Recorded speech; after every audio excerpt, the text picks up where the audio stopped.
You absolutely could. It's going to be a crazy thing to see if a team can pull it out the bag. The other thing we don't want to see is, teams actually targeting those solos on the 3-1 split in Rondo, right? That would be huge, and it'd be a great strat for certain teams. And so I think a lot really think about that going into Neox.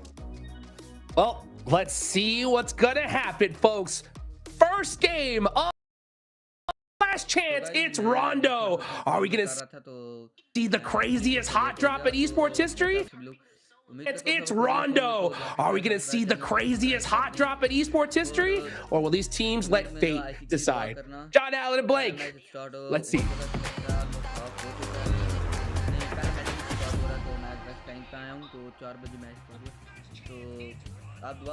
Oh, it's feeling toasty today. Hot Jukes over on the desk. Thank you so much for leading us in. Guys, the analyzing is done for now. We'll be getting back into it. Maybe they need to analyze how but test track, Neox Factory. Let's analyze that. I promise I could say that word. It's like sound like I'm trying to say pineapple in various European languages. Oh dear.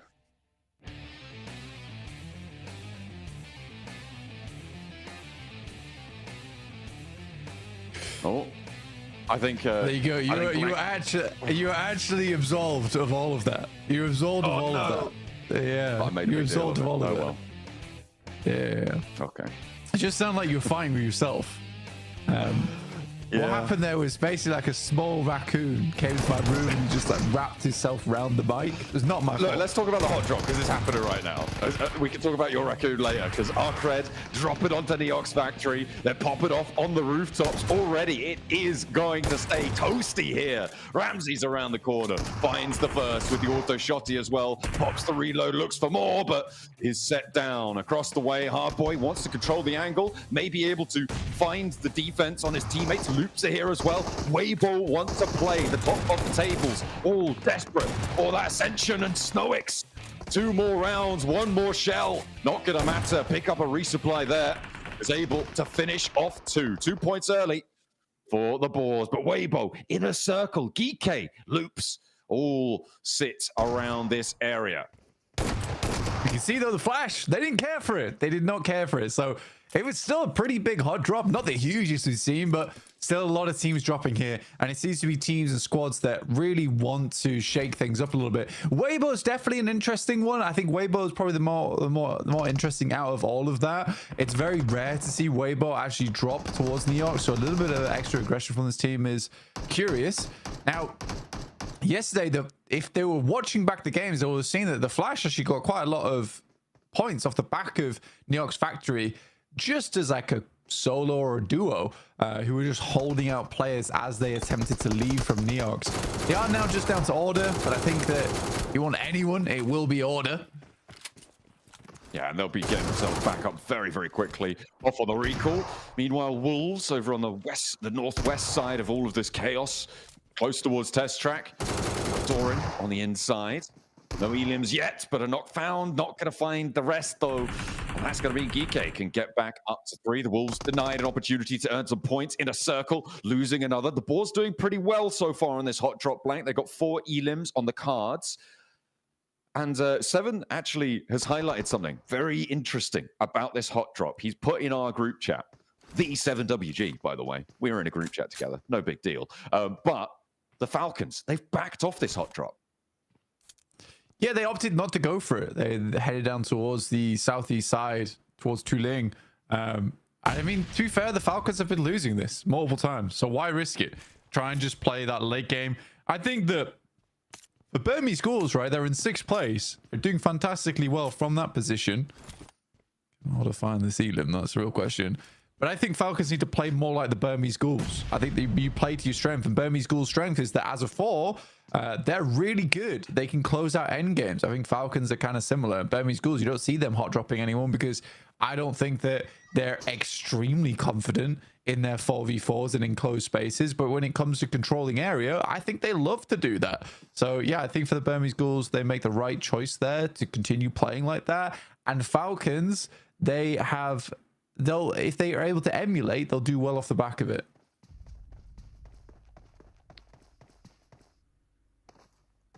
That will hopefully be able to see them a little bit closer. They had that massive game at the end of yesterday on their Miramar. Did come second in the end. This Noki goes down to a spray. Ragnarok able to win it out. Geeky doing pretty well. Boars doing pretty well. Teams like our teams towards the bottom profiting the most right now. But with Loops on 1, oh dear, they're stuck in this hot drop. Blank, this is nasty. Loops in 3rd place right now, but they've got a lot of Geeky bearing down upon them. They've overcommitted potentially to this hot drop.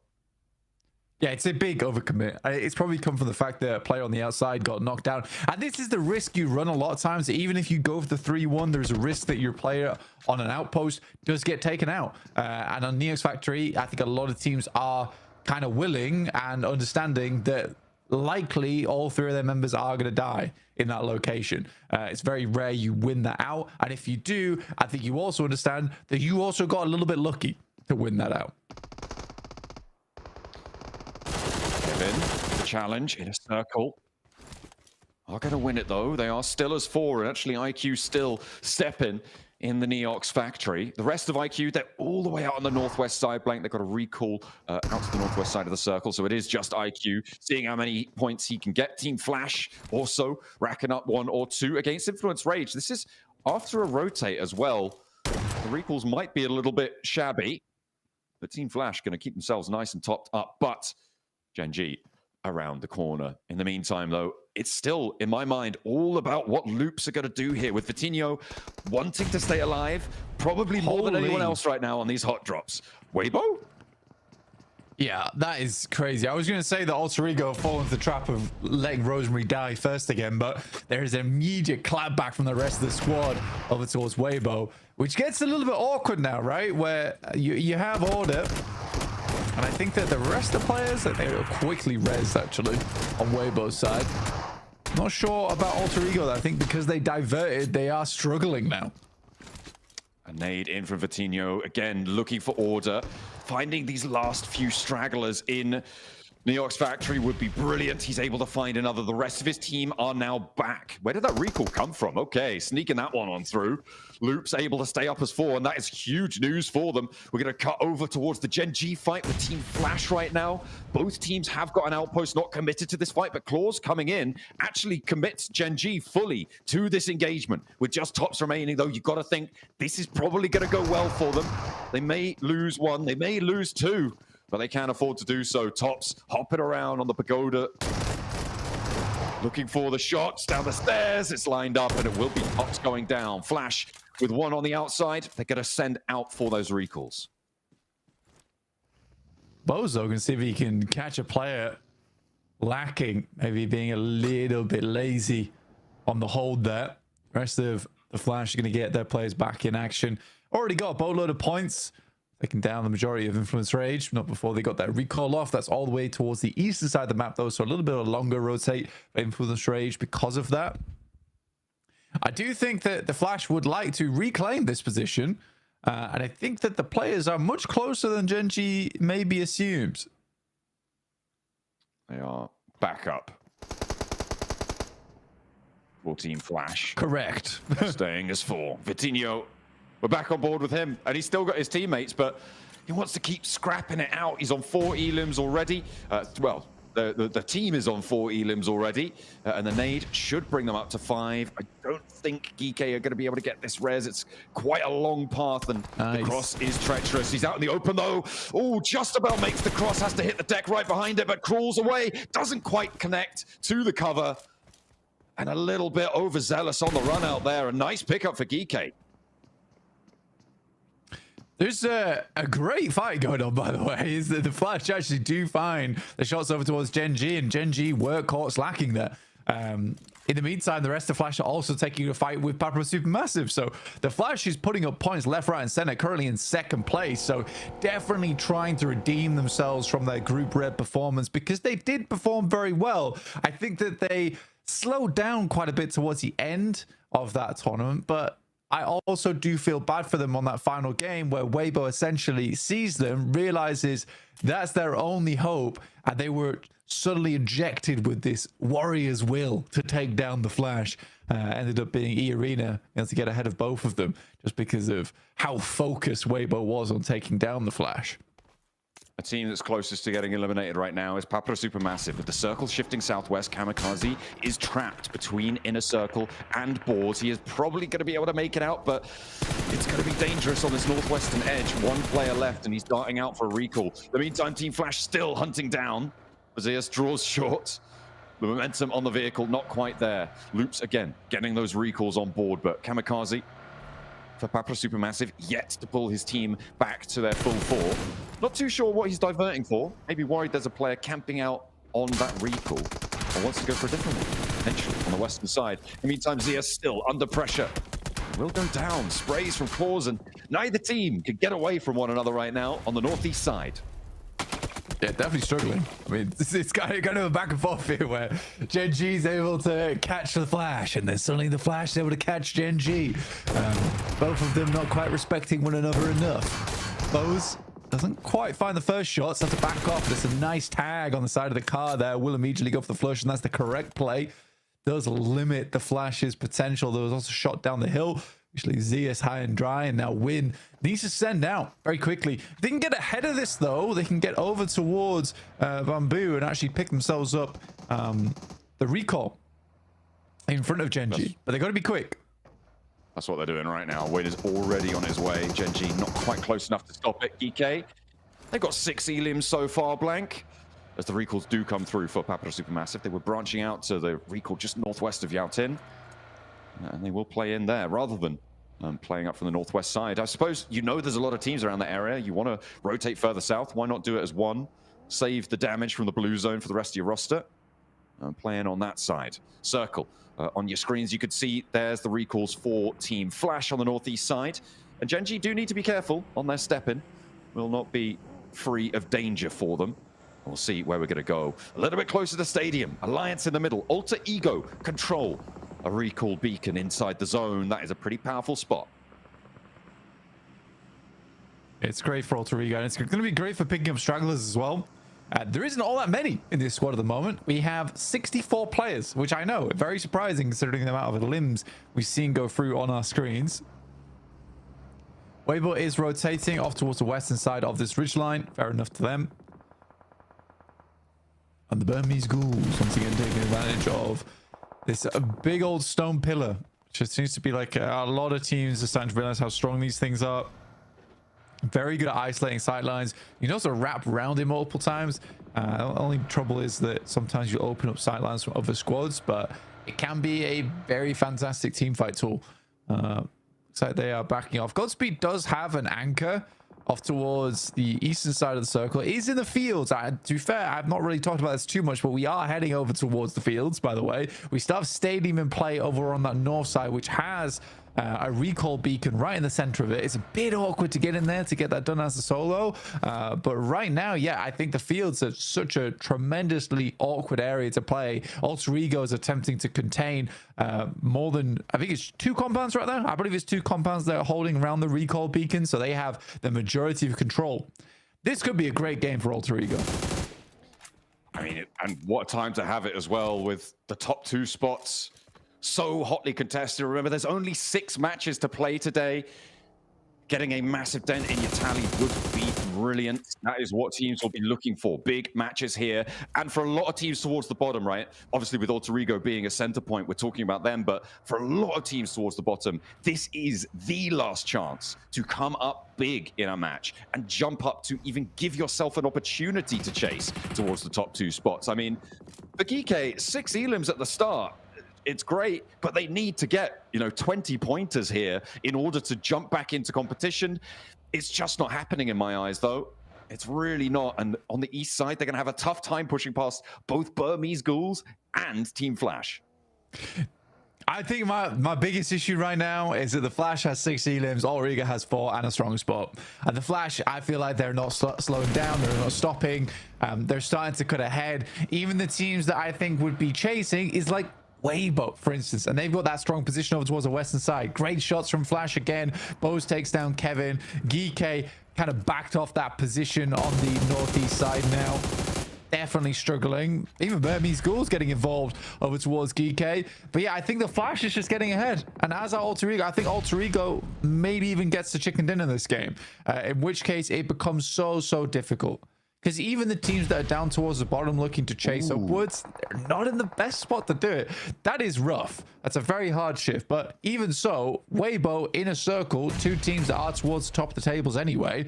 I think the bottom of the tables are just sort of bowing out now. Maybe. GK, though, going out with a bit of a bang against Team Flash on this one. 6 elims found. Pretty decent stuff from the hot drop and giving Team Flash a run for their money. Actually getting an elim there. Team Flash not going to be able to get a recall on this one. Rotating over to Stadium feels like a bad move. And playing on as 3, not great. But 9 elims, blank. And you can't say fairer than that. We'll see if Alter Ego are able to transition into this circle, and I think that is the major change of dynamic. And actually, Falcons are ahead of the curve on this rotate. They're getting in there nice and quick. Oh, maybe into the wrong place, though. Yeah, I mean, you're attempting to just kind of get ahead of the curve here. But for the Falcons, this was very much what I would like to call bit of an Alter Ego push there, right? Or an inner circle push. You just send it sometimes. Sometimes it doesn't work. In that case, it absolutely did not work. We're down to 1 player on a sliver of HP. It's awkward. Arcred, Mappa Supermassive, again, 2 middle pack teams clashing at the moment. Arcred definitely in the driver's seat of this fight. Easy for Bad Boy. Ooh, takes a lot of damage from the nade, but not nearly as much as Glory. Kamikaze with the nade. Last player to stand for Mappa Supermassive. He was able to pull them all back up earlier on, but will it all be for naught against Arcred here? Easy for Bad Boy. Ramses playing the rock. Kamikaze has the info from his down teammates. There's a player up top, but he can't handle it. Too confusing. And Loops are here to party too. Easy for Bad Boy, you can't waste any time now. Loops are going to dish it on the table and try and catch up to Team Flash, who are streaking out to a lead.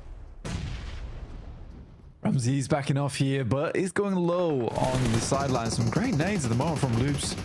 But it is 9Z Globan also joining in onto this one. Alter Ego finding shots over towards the Burmese Ghouls. That's with 2 players as well. That's a really fantastic hold from Alter Ego. It's very rough for them.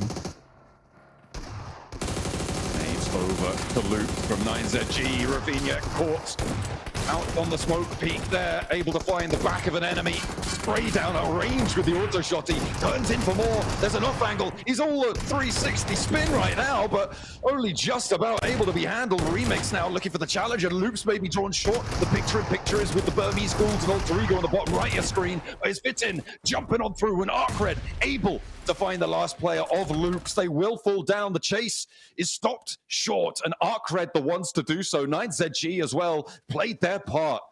It's a lot of teams towards the tops who are straggling. It's all really up to Weibo to catch Team Flash as Alter Ego have fallen. Yeah, Burmese Ghoul able to get the final point. Again, I think that it's greedy. It is classic Alter Ego greed. They send a 2-2 split. They leave 2 behind over towards that building, hoping to catch players coming in. They send 2 up front to try and challenge for Weibo's position. It was too much. It was way too much for Rondo as well. It's likely by the time you get in towards this end of the game, it's going to be 4-man squads. You're not going up against 2-man squads like you would in Erangel. It's 4-man squads that will be coming in. There aren't really stragglers at this stage of the game. They're usually cut out around stage 3, stage 4. When you get to this point, it's the survivors of the lobby that are coming through to battle you out. So I think for Alter Ego, there was 2 options there. There was option 1, which was to fully send it over towards Weibo, try and control that eastern side position, knowing they're likely having a split over towards the west, or you hold all 4 over towards the building on the east. They did neither. Again, it is happening too frequently now that I'd like to see. I think we've complained about it so many times. Even Alter Ego know it exists, know it's a problem. Why is it still happening? And they still get 8 points on the match, though, Blank, and that may be enough to just keep them ticking over. The question is, how far can Weibo go? Because they are in command right now. A center position on this circle, controlling a lot of the open area in a circle with that chance as well on the western side with a decent chunk of it. I don't think Burmese Ghouls make it out. It's a question of who picks up the rest of these points. Can anyone stop Team Flash from earning double digits, going even further beyond than that, breaking their limits. On that northeast side, though, they do still have to push in, and they do, crucially, only have 3. Still possible, though. Still very possible. I think for the Flash, the amount of times they've gone down this game and the amount of times they've picked themselves back up again, it's actually quite admirable how far they've got into this one. And with 9 elims, no less. Weibo, though, genuinely from this spot, if they continue playing smart and playing clean, they could vault towards the top side of the table. Depends how quickly Flash get there, though. Flash on the double digi, looking for the elims. Wolves looking for more as well. They will hold the run out from Gen G, who are eliminated. 2 knocks, but that's not really going to be capitalized on here. Inner Circle thought maybe, oh, we'll go for a third party. Team Flash actually running up into this is probably a wise decision. Wolves will still be a little bit lacking, might be the softest fight they'll find, and actually getting ahead of them is great, but the healing is going to start, and they need to be faster. They need to go a little bit quicker here, and the time is starting to run low. There's third party shots coming down from the boards as well, out to their east side. Bows waste no time. Pops is clipped on the sidelines. There's angles. There's just not going to be anything, though, for them to find, and 10 points will be what they see on their tally at the end of this one. 66 and 64, our top 2 teams sit, but Weibo looking to mount their assault. Yeah, that's so sad for the Wolves. Like, what is Flash doing over the ruining Wolves this game? That's a straight up Virtus push. I did not like that. I did not like that at all. Weibo, on the other hand, oh my god, things just opened up in a big way for them. Like a real treasure chest right at the center of the circle. They are staring at the goal. The question is whether it's cursed or not at this point in time, because they've still got to make it through and win that chicken dinner, which seems to be a little bit of a difficulty for them. They're on 8 elims right now. Blank puts them on 57 points, leaving them 7 points shy of Team Flash. So it is an elim extra and a second place, or a full chicken dinner that would see them over that boundary. And they are really still looking pretty solid here. You imagine they're going to be able to farm some points from Boars on the north, potentially, from Alliance on the east, maybe. Looking out on the south side, there's a hunting ground out there too, because Federal, the Lone Ranger for Influence Rage, trying to keep them in the running, as well as 9ZG, the full squad. Going to be looking for a rollout too, so points to be earned here for Weibo.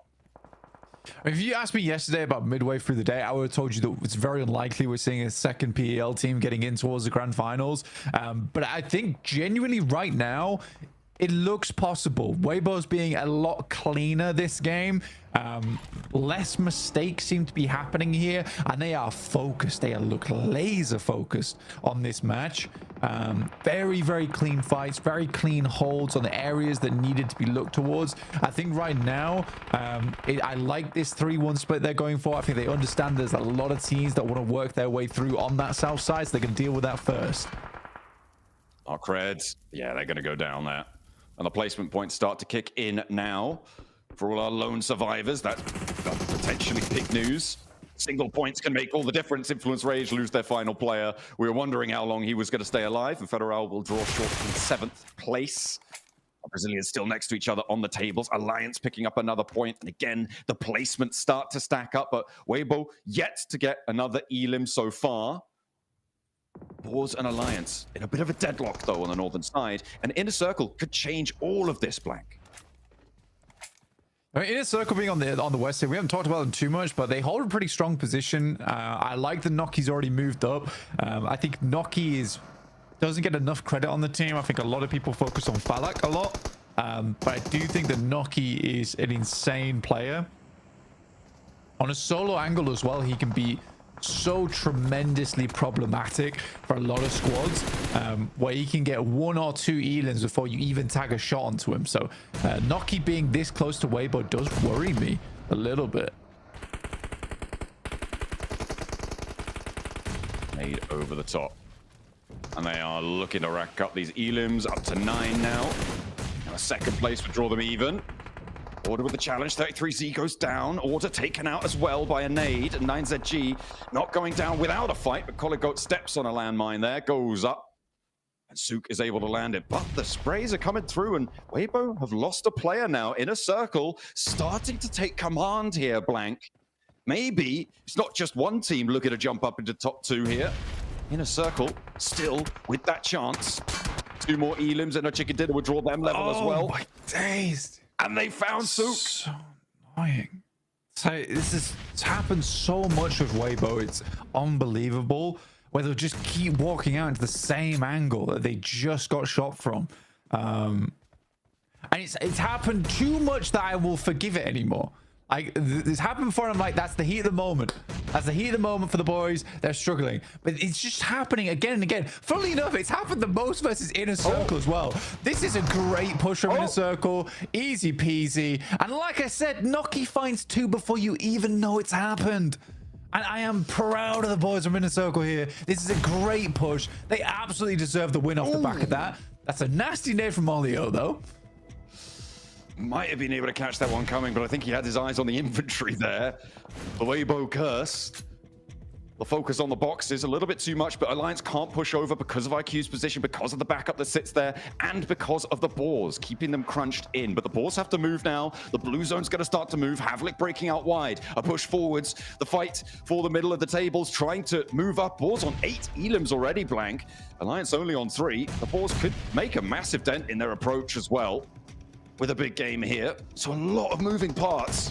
And teams that were really on last chance saloon in with a shot. A big nade for Snowix to open it up. Exo pulls out wide. A nade goes high for Alliance. One goes short as well. The first knock onto Snowix is there, and they step out. Get a little bit too far forwards though, and the burn bites them back. The Boars kept on the crunch as Jimmy bleeds out, sure, but this is a solid hold from Alliance. Boars a little bit trepidatious, nearly finding more, but the healing desperately needed now. I mean, this is a hell of a swing out coming through from Inner Circle as well. They are finding a lot of points off the back of this. They instantly started wrapping wide off the back, and look at that. All the points are going through to Inner Circle, and they are just shooting up the leaderboard with this one. Falak's finding that, actually finds all of them. T24 is down, but there's an immediate refrag coming through from Falak here. 16 elims on the game. Oh my goodness me, Inner Circle. What a shutdown from Inner Circle. They controlled it so well. Weibo re-peaking too bold, and they were ready for it. They took the shots, they took them down, and they kept the pressure going. What a massive, important game for Inner Circle. That's going to push them. I think that's going to put them into the top 2. I think they will have put themselves there, and that is exactly what they wanted to find. Team Flash pushed aside. That is going to feel nasty at the top, but is on 2 spots left, and that is how you make your challenge for them. Yeah, for Weibo, it's just lax though. It's just lax. You re-peak the angle on the south, even though you're getting shot from the west. That it makes no sense. Like, surely you check that angle first. I really want to know what the guys in the desk thought about that game, but Inner Circle, what a way to finish things out on Rondo.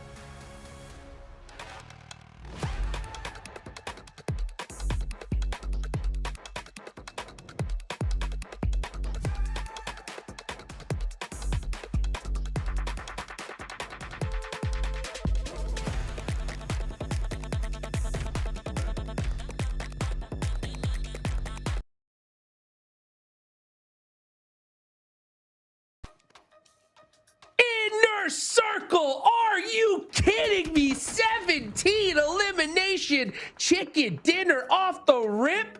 That is how you start the last day in the last chance. Neptura, break down this historical start for Inner Circle today. I love this team so much, Jukes! I love Inner Circle so much for this very reason. Look at the control they had on this Inner Circle, on this final circle here, the zone. They were able to push everybody out to the zone, really careful with their angles. That 3-1 split coming in really clutch there, using IQ as their anchor point, just able to just push everybody out to that blue zone, make them panic, make them not have time to make any decisions for themselves. They were just controlling from start to finish. I love this from the Max.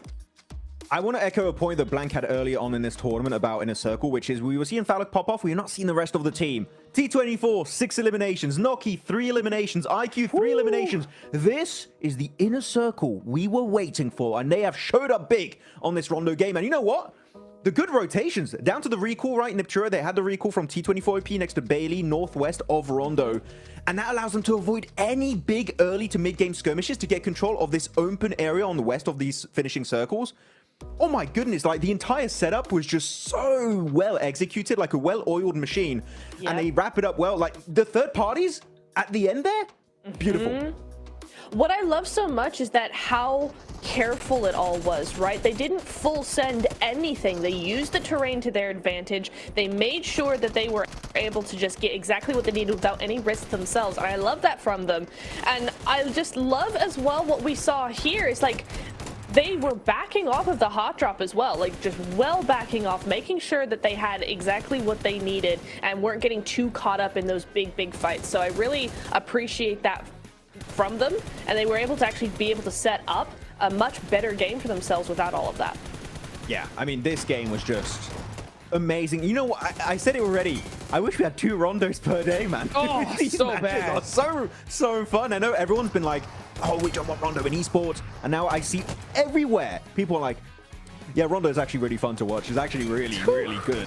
But yeah, in some of these plays, actually this Wolves push, we saw there was Genji pushing onto it, then the third party coming in from Team Flash. I love that play from Team Flash, but I mean, Hot Jukes, Wolves, that fight, not losing a single player in that engagement was literally so unexpected.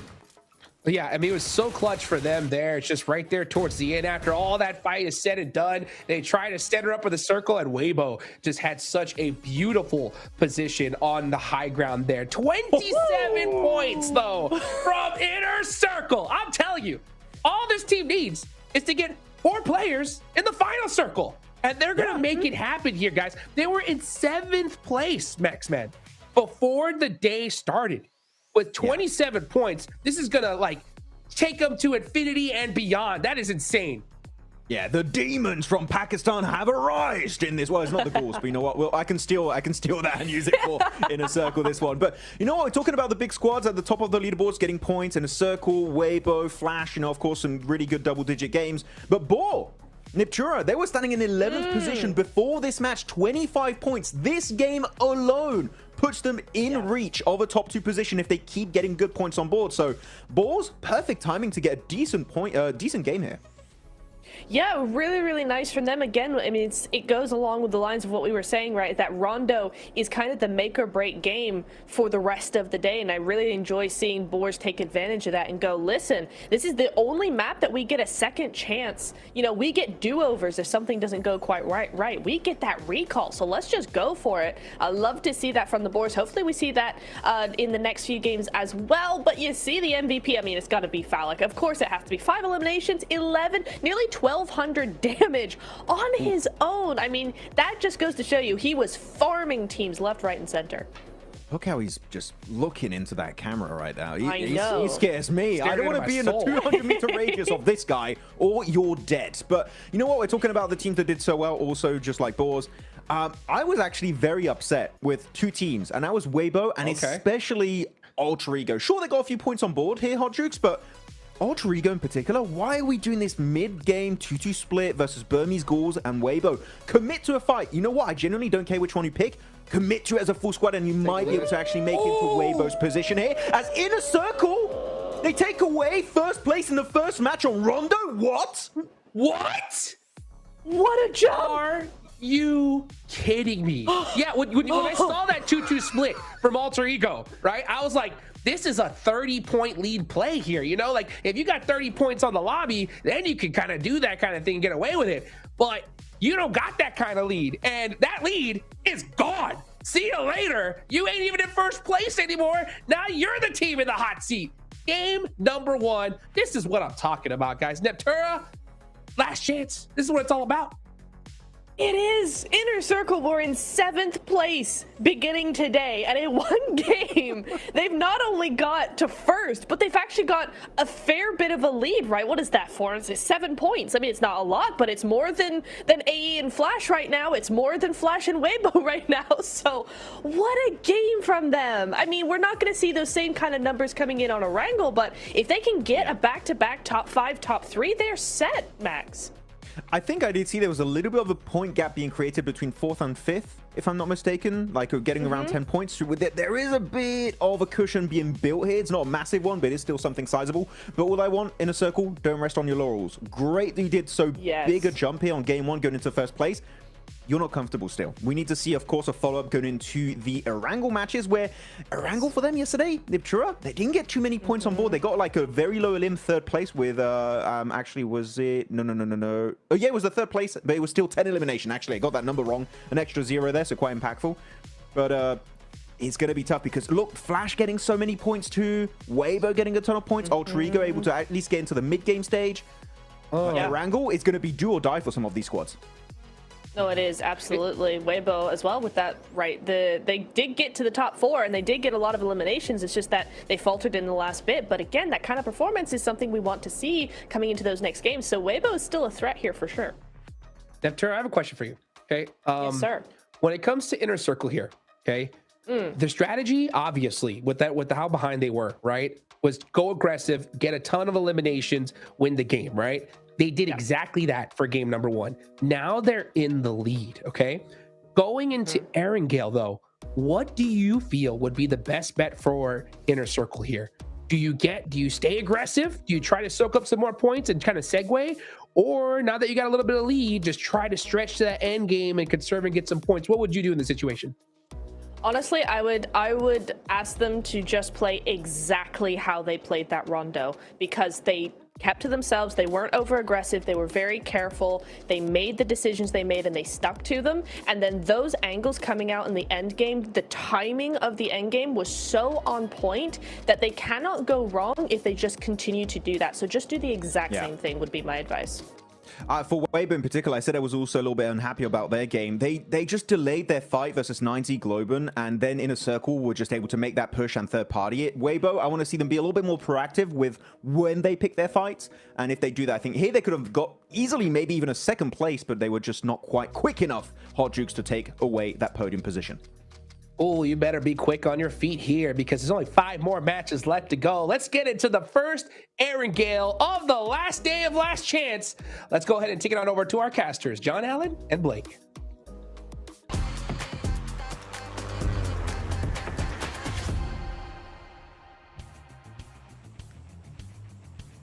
Oh, what a mad one to kick things off. Inner Circle up in first place. We are unmuted, unleashed, and ready to rock this lobby once more. We're into Erangel for our final stretch of 3 for a lot of these teams. 14 will never see the grassy pastures again until 2026.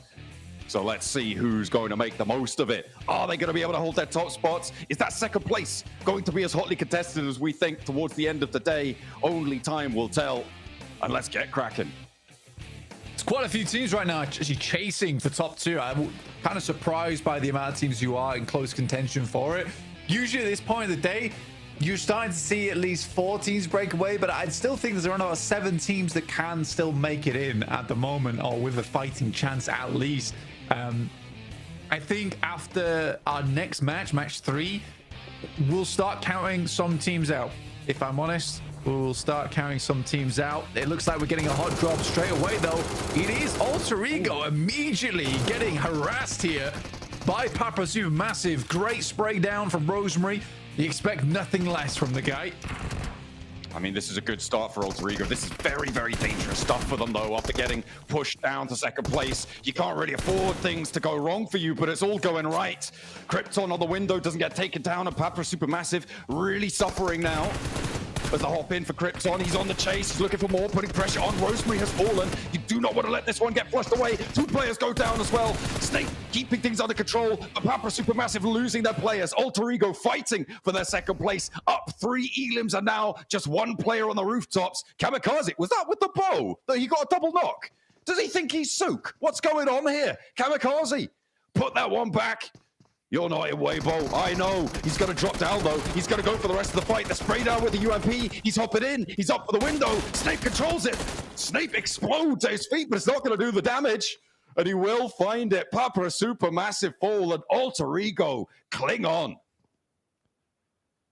I mean, they made the right play there. Full reset, or at least attempted to 1 player holding. Alter Ego with 4 points there. Very much needed points, but I guess a bit of a heart attack moment for them there as they dropped over towards hospital. Didn't expect to be receiving injuries in the operating room, but there you go. That's how it all breaks down here on Erangel sometimes. It's quite violent.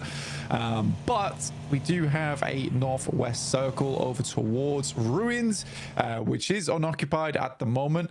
Papra Supermassive, they might have just stamped their ticket out.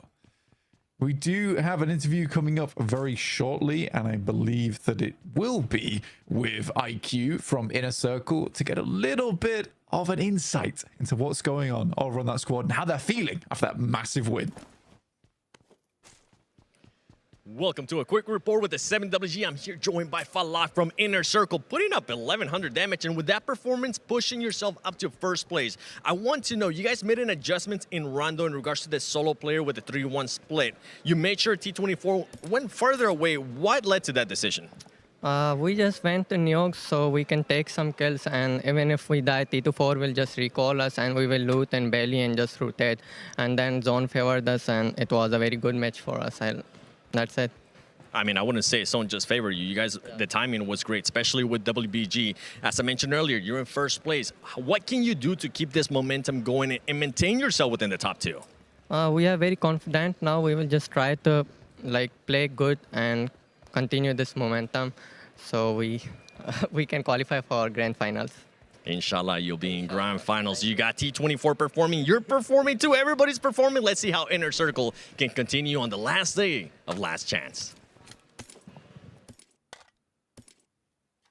Oh, okay. Well, I mean, they profited a huge amount in those final moments, Blank. I mean, going in towards the final circles, they only had something like 2 elims on that last rondo. And they were able to rack up so many from those final fights. Really masterfully played. They played very, very passive until that point, holding their position well.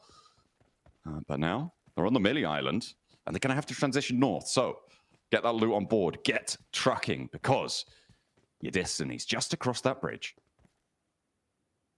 I mean, for Inner Circle, it's pretty free and clear right now.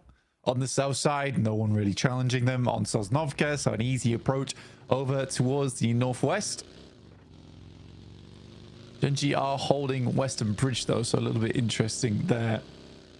Finished out on 7th place, I believe it was, there showing on day 1, so it's a really big jump up after one game. Then again, I think it was roughly 27 points they got off that match, so fairly gigantic amount of points they were able to accrue. Alter Ego, a little bit of damage still on their side, but should be easily healed up. I don't really have any teams around them at the moment. Everest Circle, potentially, maybe. We'll see how it plays out. A bit worried for Alter Ego, because typically on these sorts of circles, and we head over towards Ruins, your Fields, Everest, teams do want to take splits. I think it's a frustrating one, because I think when you watch Alter Ego and they take their splits and it goes well, everyone at home is clapping. Everyone's, wow, Alter Ego, well done, well done. And we're all like, well done, nice split, nice split. But at the same time, in the back of my head, I'm always looking at them and being like, I don't know. Is this too greedy? It feels a little bit greedy to me. And then it works out. But then there's those clear moments where they'll do it again. And it's wrong. It's the wrong play. I think that because they are so good at the game, they can make some of these splits work out. I worry if they do make it in top 2, go to the grand finals, those splits are going to get punished so much, John. I mean, just getting there in the first place already is going to be a monumental achievement, right? In the grand finals, the minimum prize you can earn is $25,000 in that 16th place. And if you get through from last chance, you're earning 10 or 9,500, depending on if you're first or second. So already you're nearly tripling your money, not to mention what you will have earned from Gauntlet, from group stage as well. So having a good time just getting there. But you're right, getting further in, that's even more money, right? Because the jumps do start to get pretty big. Obviously, that grand prize of $500,000 for first place in those grand finals. But we'll see. We'll see if that's something that is being purely utilized for this lobby as well, right? It could be a case of, well, we know we can't do it later, but in order to maximize this opportunity, because you need top 2, right? We're going to go for it and see what we can get done. I see right now Inner Circle looking to take eyes over towards Gen G, who are guarding them out, which feels pretty cruel for Gen G. They should be getting a move on, all things considered, towards this circle. But IQ completely knows what's going on here. You know, I think Gen G can sit here for quite a while, honestly. I don't think there's any reason for them to push out over towards the north side. They're in the circle. They may as well hold. I think for Inner Circle right now is more of a case of trying to pick up as many meds as possible, because I think they're going to be in the blue for a little bit of time. Honestly, if I was them, I'd probably just shift over towards the eastern side and try and make that rotate. I can't imagine that's too difficult. For the Boars, they're probably not looking to hold on the eastern bridge, and I don't think they saw a lot of shoots down towards Sosnovka anyway. So yeah, I think this is definitely the right choice for them to try and shift over towards the eastern side. For Gen G, don't give them anything. And with that circle, yeah, the decision to push east makes all the more sense, because now Gen G can sit here forever. Ooh, okay, yeah, that's definitely going to help that decision out. You're right. But the Boars maybe? No, they're not going to be guarding that bridge, surely. Inner Circle. Oh, hang on a minute. They've turned around. Blank. They're moving back west. In the meantime, though, everybody who moved over to the Gatka fields is moving back down towards the south, to the hills to the southwest of Pochinki, to the mouth of Quarry on that southwest side. Beg your pardon. Getting a little bit choked up. No, I'm not. We're going down to the ridge that sits on the south of it, just north of Gen G as well. And the buildings that sit all in between. It is a little bit messy. They're going to go for it. Blank, they did turn around. Noki, then straight through the blockade. He's going to get taken down. That is a bad feeling. Decisions being a little bit uncertain on the south side. And Gen G, well, they stayed confident in theirs. It's stage 2, guys. You don't need to make that play. It's just a categorically bad maneuver. Like, what's the upside here? Do you get it? You get one player across. You don't get shot. You also have to get all 3 of your players across. You get one player across, it's free. You can get a compound on the south side. You try and take that one on the south side of the fields. You could have got that anyway just by shifting over towards the east side. Now that Gen G sees a player is down from Inner Circle, they're like, oh, we're free and clear. They're going to Eastern Bridge. Now we can make our move. So now that's taken. This crossing over towards the east would have been fine. In fact, he was closer to you. I think there's some very weird mistakes happening right now in Last Chance. Some really weird mistakes, and it's annoying me. It is annoying me. Well, I mean, maybe it's the nerves. Maybe it's the knowledge that you have to go big to stay up in towards the top 2, right? For Inner Circle, maybe they thought, oh, you can't. Don't give him any excuses. No. There's no excuses for that. No excuses. No excuses. Okay. Whoa. Okay, fair enough. Okay, right. I take it all back. They're so bad. I agree with you, Blank. You know that you said that they were so bad. You know, I just yes, I did, and I'm stunned by that. They're in first place. You don't need to go big right now. You just need to get casual points. Oh dear. Is there any other teams you'd like to unload on about? No, but because that was a bad play. I've not seen any of the bad plays that I need to unload upon right now. Well, I can't wait for the next one. I think that's going to be great fun. Weibo on the western side, they were denied that chicken dinner. They wouldn't have been to the top 2 anyway. As you'll see, they were in 63 points there, which would have been one behind, of course, Team Flash on 64. But again, they are back in that. Rather, in that conversation. It's a question of getting through Influence Rage because teams still looking to keep this one rolling. The south side a little bit harder to play now. Teams moving into the hills south of Gatka. I mean, that's kind of the major feature. The hills that stretch down to the southwest of Pochinki, some of the buildings there, trying to find those compounds. It's going to be difficult. Some of the chopsticks may be occupied in just a moment too. It is a rough circle for everyone. It's a very, very rough circle for everyone. I like Alliance's move, nice and early, over towards the center. Weibo able to find themselves a knock over there towards 90 Globen. That's over towards the western side of the circle right now. I think Weibo can control this. They'll do absolutely fine. They have a lot of options going over towards that eastern side. Kind of like Alter Ego's rotate. They managed to wrap all the way down and then back up again through the field. So this is actually a nice play from Alter Ego. I like that a lot. All right, we'll have to wait and see if it's going to pay off for them. Inner Circle, actually, by the way, slamming in from the east side, get past Boars, Team Flash, Gen G, and now they're onto the hill in the center of this one. So even with 3 players, they still managed to find themselves a pretty solid spot here, all things considered, playing up on the ridgelines that overlook the fields to the southwest of Pachinki, to the north of Ferry Pier. Wolves finding Arc Red. This is on a roll. Hang on a minute. Is that a solo roll up? And he's able to control it. Alliance are helping out a lot as well. I think, okay, yeah. So Arc Red looking to crash onto the Alliance position. And Igor was able to pull a point out of them. They're looking for more. Alliance still have the crossfire sight lines. And Arc Red, I mean, third partying just not enough here in last chance stages. They are having a tough time of it. Arc Red's a good team. Arc Red is a good team. I'll stand by that they are a good team. I think that in terms of playmaking potential, they don't have it. I think that it's almost funny because a lot of the big moments from Arc Red have come off the back of another team trying to make a play and then them ruining that play by being quick. They are very opportunistic. I think that's a really good quality in any team, to be able to quickly analyze and identify where there is value to be found on the map. But what Arc Red don't do is they don't make plays. They don't make plays very often. And I think that could change. But I think the future is very bright for that team. And Uzbekistan coming into the region in a big way now, I think that they have a bright future ahead of them. Honestly, just getting to the last chance here, I do think they've got a bright future ahead of them. They need to solve some of their problems, be a little bit more proactive in the circle. But other than that, I think that their gun skill is good. I think their opportunity making is good. I'd like to see some improvements elsewhere, but I think the future does look good. I think that's the takeaway that you could probably look at for quite a few teams in this lobby as well.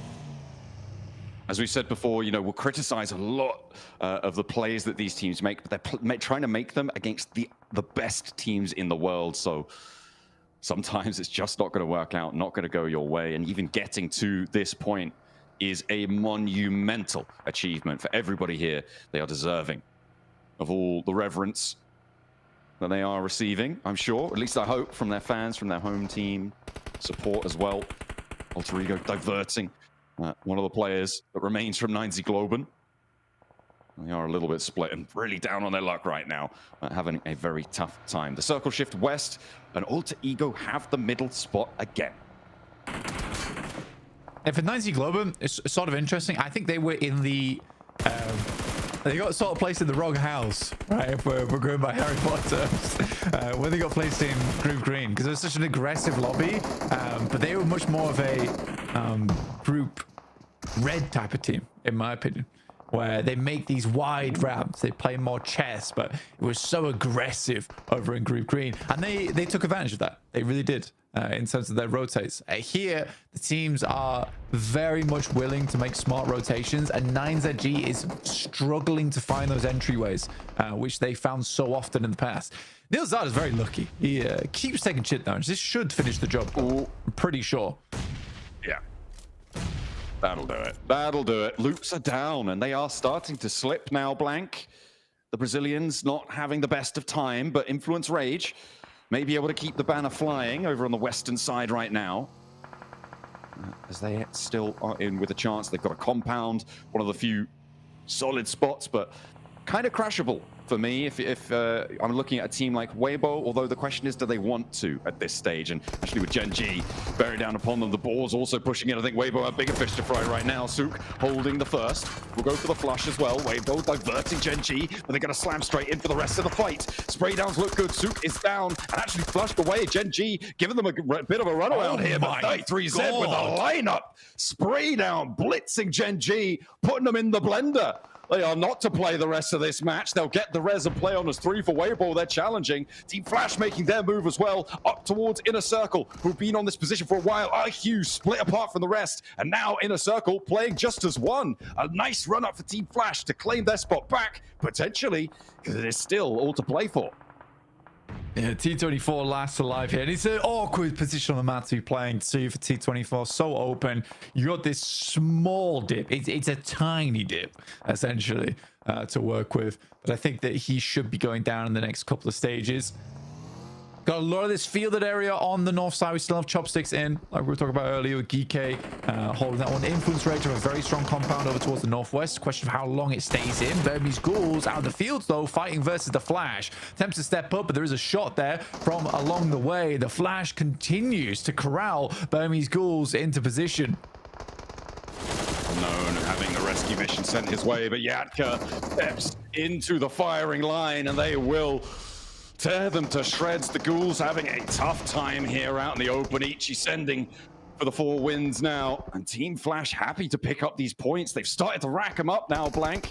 Alter Ego, sure they're in a center position. They've got some points. Weibo are chasing though. And Team Flash as well, up towards the northern side. And it's going to be both of the 2 teams on the outside there having to move. Team Flash and Weibo are chasing squads.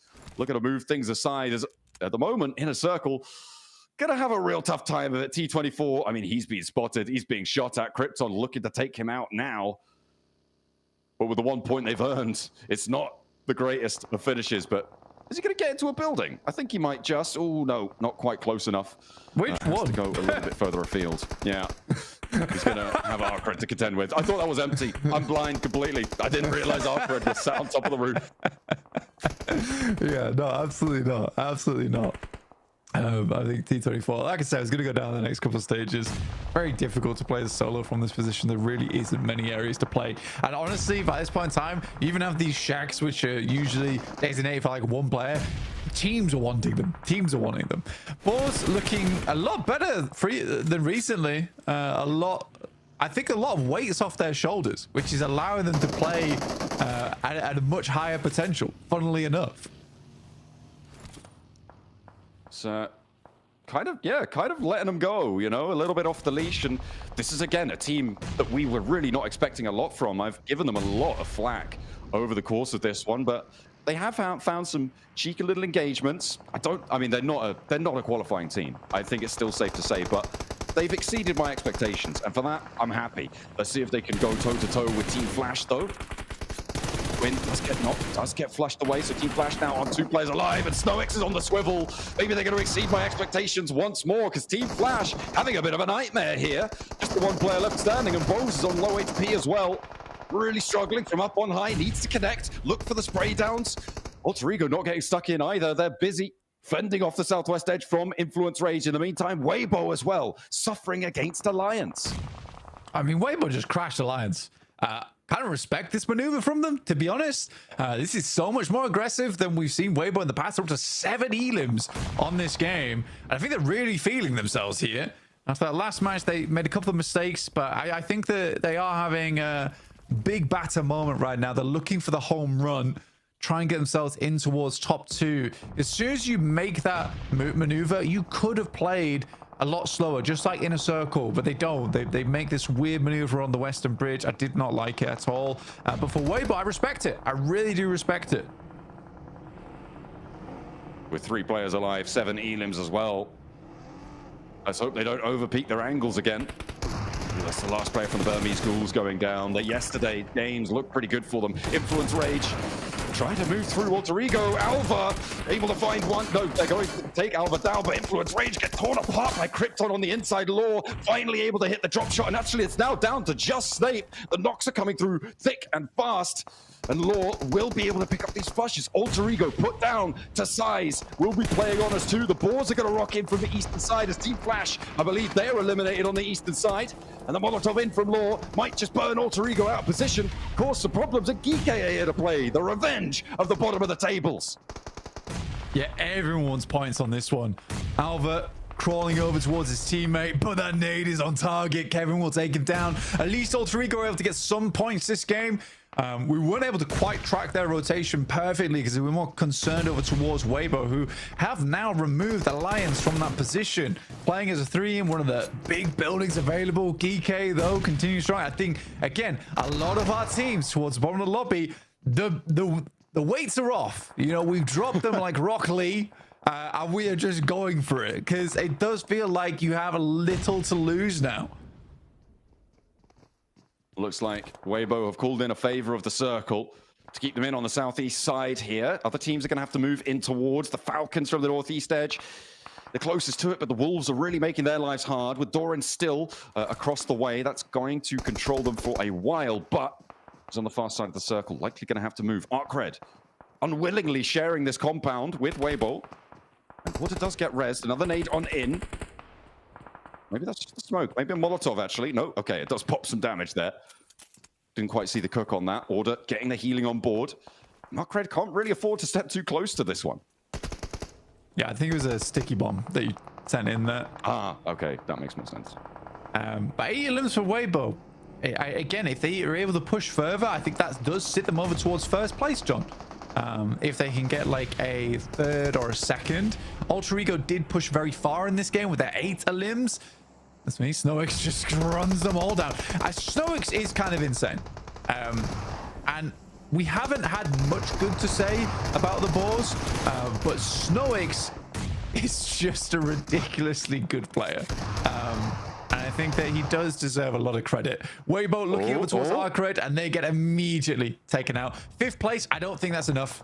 It might push them to top 2, but we'll wait and see. But it is fierce. It is fierce towards that top 3 at the moment. We called it on the tower graphic on the right-hand side. It's a dead heat right now between Weibo and Inner Circle. The tiebreaker, though, won by Inner Circle. So it's still just outside, but currently it's a 3-way tie, including Alter Ego, actually, with 74 points.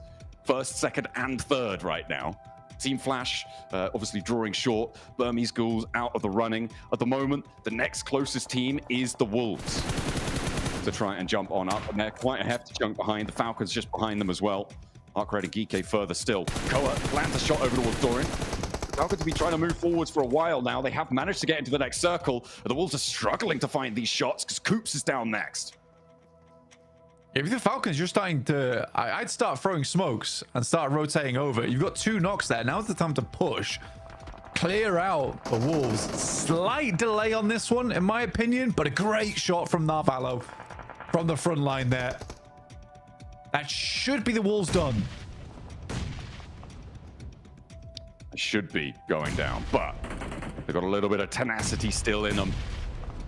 That's a lovely nade. Will want some shots. That is a lot of nades, and they are going to land on target there. The backline's now the only thing for Wolves that is still alive, and the Falcons want to add to their Elim tally. Geeky on 10 Elims right now, blank. They keep it going. Doran down, and the Falcons earn their keep for the time being. They have expended a lot of nades, but that resupply comes in very quickly. Look at that. Immediately snagging 6 more. Geeky struggling to move across, and the zone, I mean, it keeps this compound in. Weibo would have loved to have won this fight. They really would have done. I think they gave their all. They already fought Alliance. It was a little bit more of a struggle for them versus Arcred. And great play from Arcred to drop all the smokes. But they were able to pick up a strong spot here. And Arcred actually might get a win off the back of this. They might do.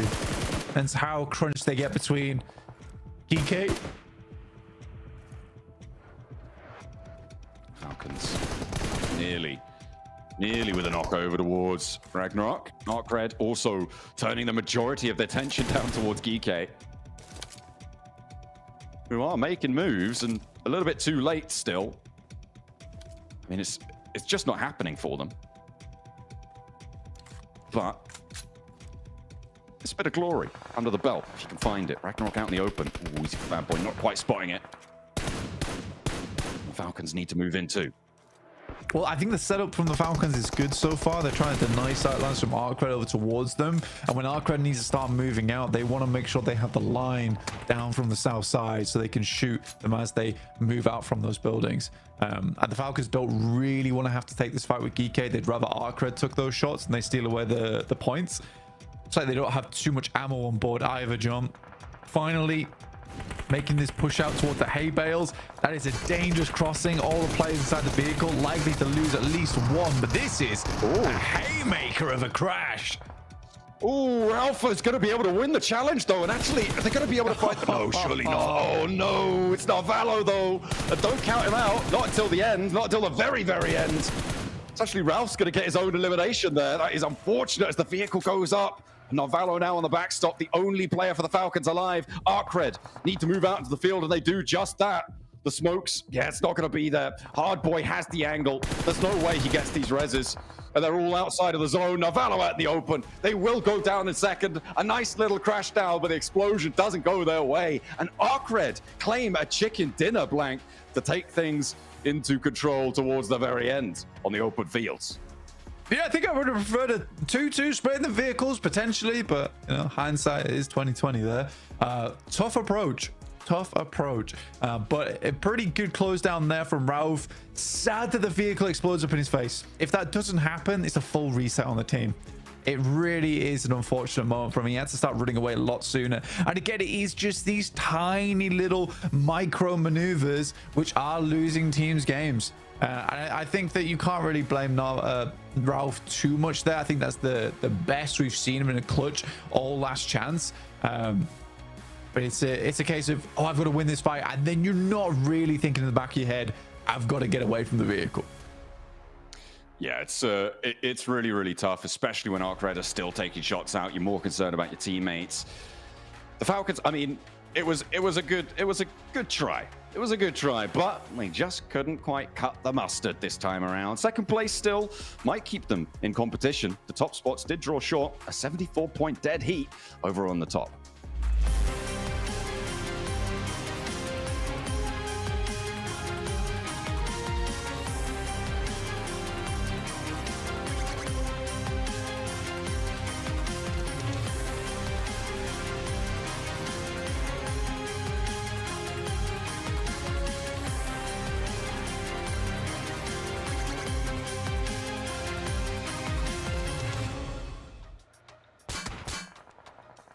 And it's Arcred who pulled out the chicken dinner for match number 2. This endgame was just wild, Max, man. Falcons getting pushed on by GK. Break it down for us.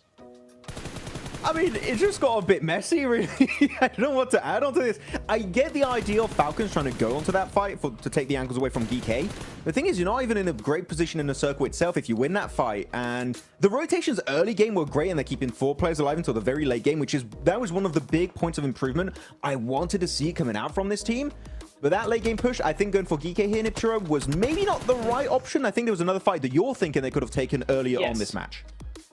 Yeah, I think that the way they played this, going for GK was the only way they could have played it. However, I want to go back ever so slightly and go, when Arcred were fighting Weibo and Alliance, I think Falcons should have third-partied that. That would have been a completely better option, because then you have actual control of that compound, and then you're the one in control of the zone. You're the one in control of GK as well, who had the field. So for me, I would have much preferred a full send onto a third-party position on that compound. Yeah, I mean, especially the thing is, because you do not fight Arcred in that compound, guess what? Bad boy, he can play the roof angle, which, you know, in a field finish, when you have that high ground elevation, you can't escape the Eye of Sauron in this lobby, and Bad Boy just got so much free information and even some off angles at the end around the trees west of the circle. So Arcred, Uzbekistan looking really good, starting off the day in 13th position. I wonder how high that's going to push them here, Hot Jukes. Yeah, it's going to definitely push them up a little bit.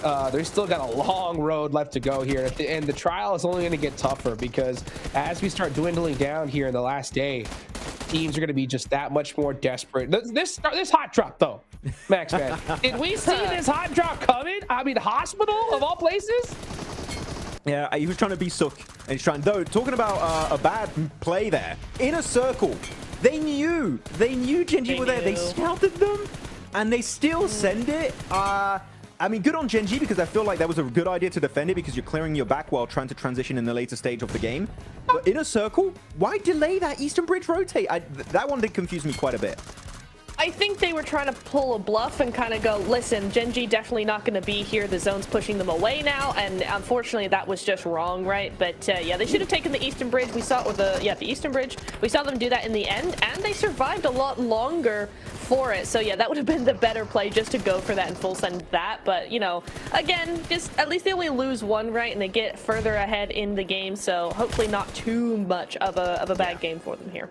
So looking at this final fight, we did have Snowix popping off. I think he got a double nade at one point. A great play on that southern edge fight.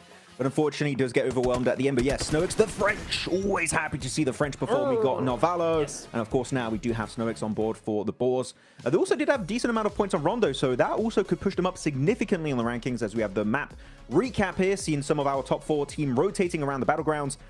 And you can see based on where the circle went, Pochinki, Falcons, they don't drop too far away. They go right into Chopsticks and they have an easy transition point. But they love this 2-2 split, Niptura. I swear they've done it for like the past 2 years now. They love this. They really do, don't they? And honestly, it gives them so much info heading into the mid phase of the game. So I actually really like that as long as they don't lose players, right? But we will see them kind of keep off to themselves. Same for Arcred. Arcred had that one half of the compound for a very long time, just really chilling there, able to keep their info, keep their utilities as well till the end game. I also really liked what we saw here from Falcons. They move up onto this little bit of high ground. It's very similar to what we saw from them in one of the games on the group stage, where they were able to really have a dominating game based off of that high ground, that rolling hill. So I'm really glad they remembered that and utilized that again here, because again, it gets them 10 points on the board, and with how close the leaderboard is, that 10 points is looking really good for them. Every point counts here at this point. Chopsticks field finish is always going to be so difficult, so I'm not surprised we saw so many teams just get eliminated right there towards the end. And man, it's so wild to see just how things are shaking out here. We still got 2 more Erangels left to go, Max, man. Weibo, they put up 11 in their first one here. They're putting up some consistent points, but I think it is just these little tiny mistakes that we're seeing out there. By the way, 33Z with those crazy shots on the Gen G, that got me so hyped.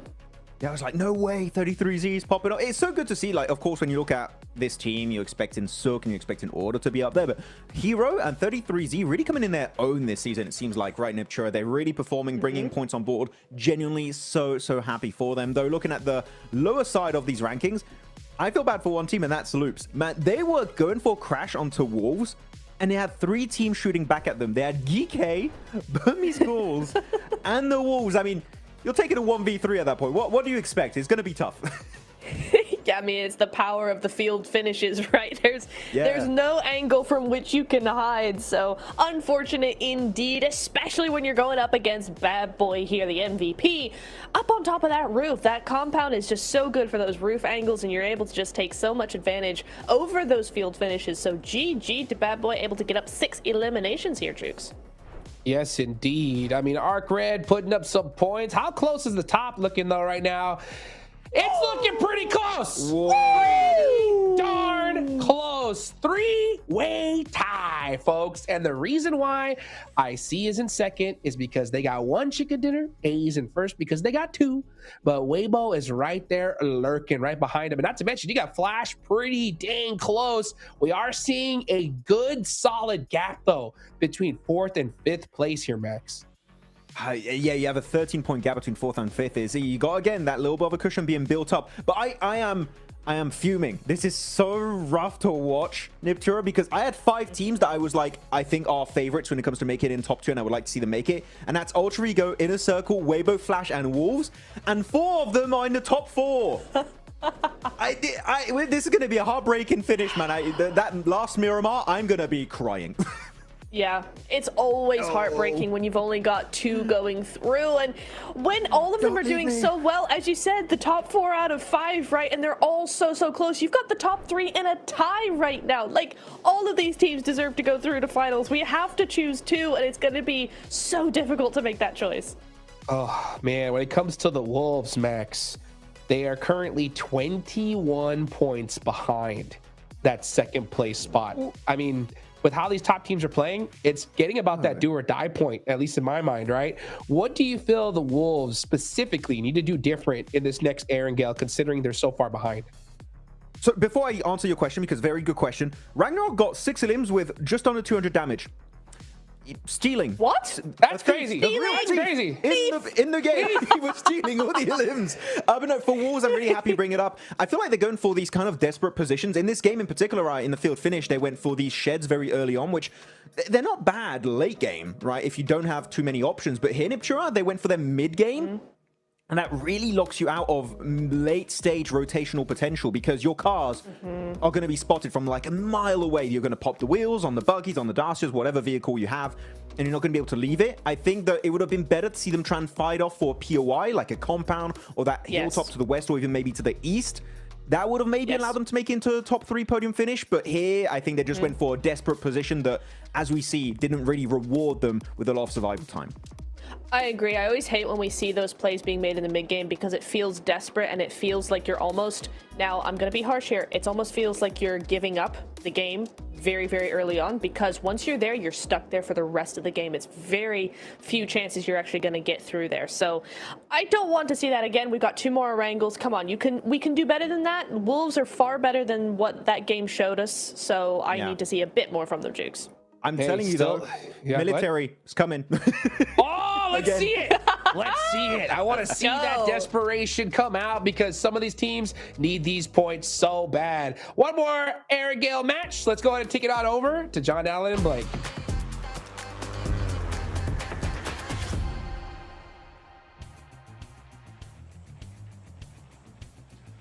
Oh, we're getting close. Oh, we're getting so close. 9 out of 12 matches. This is our 9th. Will it be lucky number 9 for one of our teams? Looking to break that tie at the top spots. The top 3 looking to try and make some division between them. Try and open a lead. The plane path on the west side here. Maybe we'll see some vehicle hot drops. Teams looking to break out towards the east, but we're going in again. This is our 2nd Erangel today and our penultimate Erangel of the last chance stage.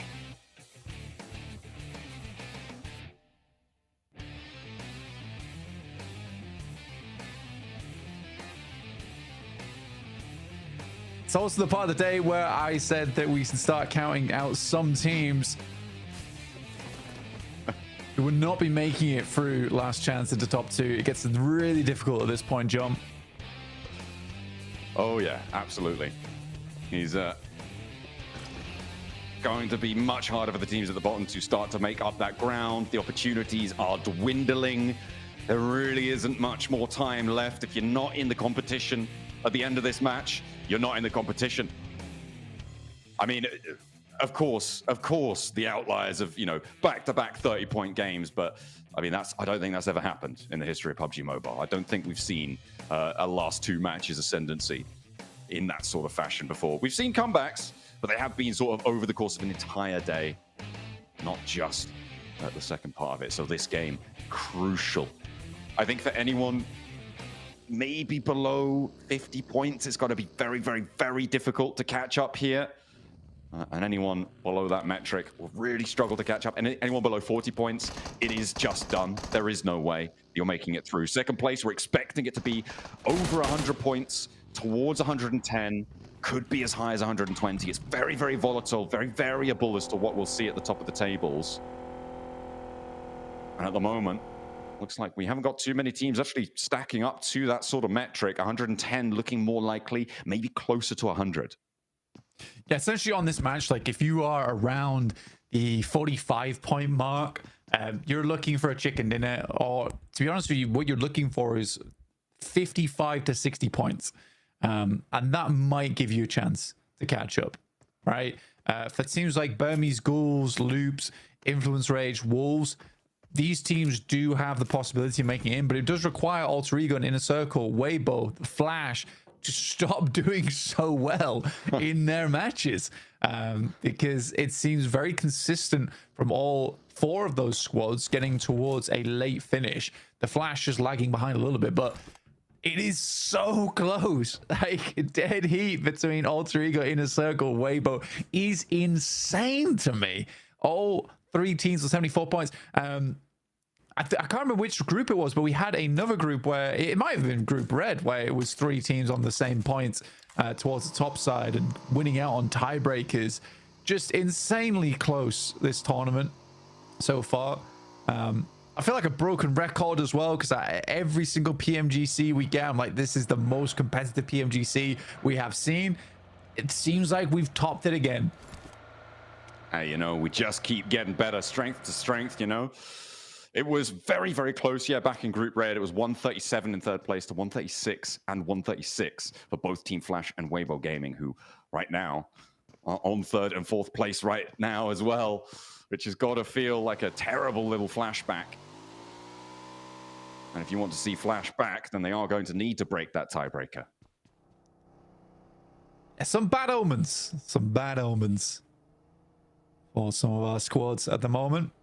Weibo starting Severny, likely going to be a swing over the south side of Stalbert. I'll pick those positions on the east side of the circle. In a circle, yeah, you'd hope it was an eastern bridge. Snake down immediately, and Rosemary gonna test his metal here, but there is some great shots from Neilzada off in the distance. Vitin will find Rosemary. Now, Krypton has a lot to do here. I like that pre-fire. Not able to keep things under control. Gonna abandon Rosemary, let him crawl back instead. Alva's in for the backup. The nade goes long. And it might just be a Resable here. Ratto Boy wants to stop it, but the bounce on the container. Rosemary is looking pretty Resable. Neilzada trying to launch a nade. Ratto Boy, Vitin, both trying to find it. Geeky are here. Hang on a minute. A third party coming through from the northern shore, all the way from the backlines. And that should allow Alter Ego to maybe repair the decimating damage that's been sent their way already. Alva desperately picking people up. Neilzada very exposed, wants to slow it down, but overexposed to Krypton. And he's able to slice on through it. Rosemary back to his feet. The backup for Loops cut away by the third party from DK. Rosemary re-knock, but Snape severs the connection to that knocker. Will not be able to find the flush. Ratto Boy desperately bringing back Neilzada now, and Loops' dreams may be coming crashing down here. Alter Ego keep the top spot for now, and they want more. They want to keep it going, but Ratto Boy rages on the inside. Krypton flushed away, and Geeky in for the fight. Once more, they look to stop a team at the top. GK moving in, and the one bites the dust, and that's Alter Ego down and out. 75 points is the marker now for first place. What a big stand-up there for Krypton, but not enough as GK swings in from that north side. Oh, the reset just could not come through. I think if Alter Ego was able to get the full reset, they might have just divulged away from this location, straight down towards the south. Second time now where Alter Ego, right at the beginning of the game, gets completely cut out. Starting to wonder if this is potentially targeted. I mean, Geeky with 3 elims on the hunt for the remnants of Loops. For Alter Ego, that's nasty. It felt like Geeky were giving them the little assist. I wonder if Papara Supermassive are aware of this. I mean, starting up towards Zaki, by the way, for Papara Supermassive, they may have heard some of this fighting. But the quiet should spook them now. They'll have seen a squad wipe come on through on their elim feed. They should be aware that this is popping off. I think getting to the circle might be a little bit more of a firm beckon for Papara Supermassive. As we hop over to the east side, though, Arcred very central. Team Flash on quite a big split, lining the east side of the Yasnaya fields right now. And trying to hold out as much as they can. Weibo a little bit further out east towards that mansion split area. I think it's a reasonable split coming through from the Flash. I think they can contain a lot of this area for the time being. A lot of safe buildings to work with as well. Especially this one here for Tops. The wall around it keeps him pretty fortified. He should have off angles from his team as well to help if anything goes down. But you hope that they would regroup soon. They have got a lot of loot on board starting in Yasnaya. They had a ton of time to grab smokes, nades, everything they might want towards an end game. Weibo do make that cross on South Stalbert. Nico, though, finding Geeky. Geeky, kind of an annoying squad right now for a lot of teams, I imagine. Coming out of nowhere.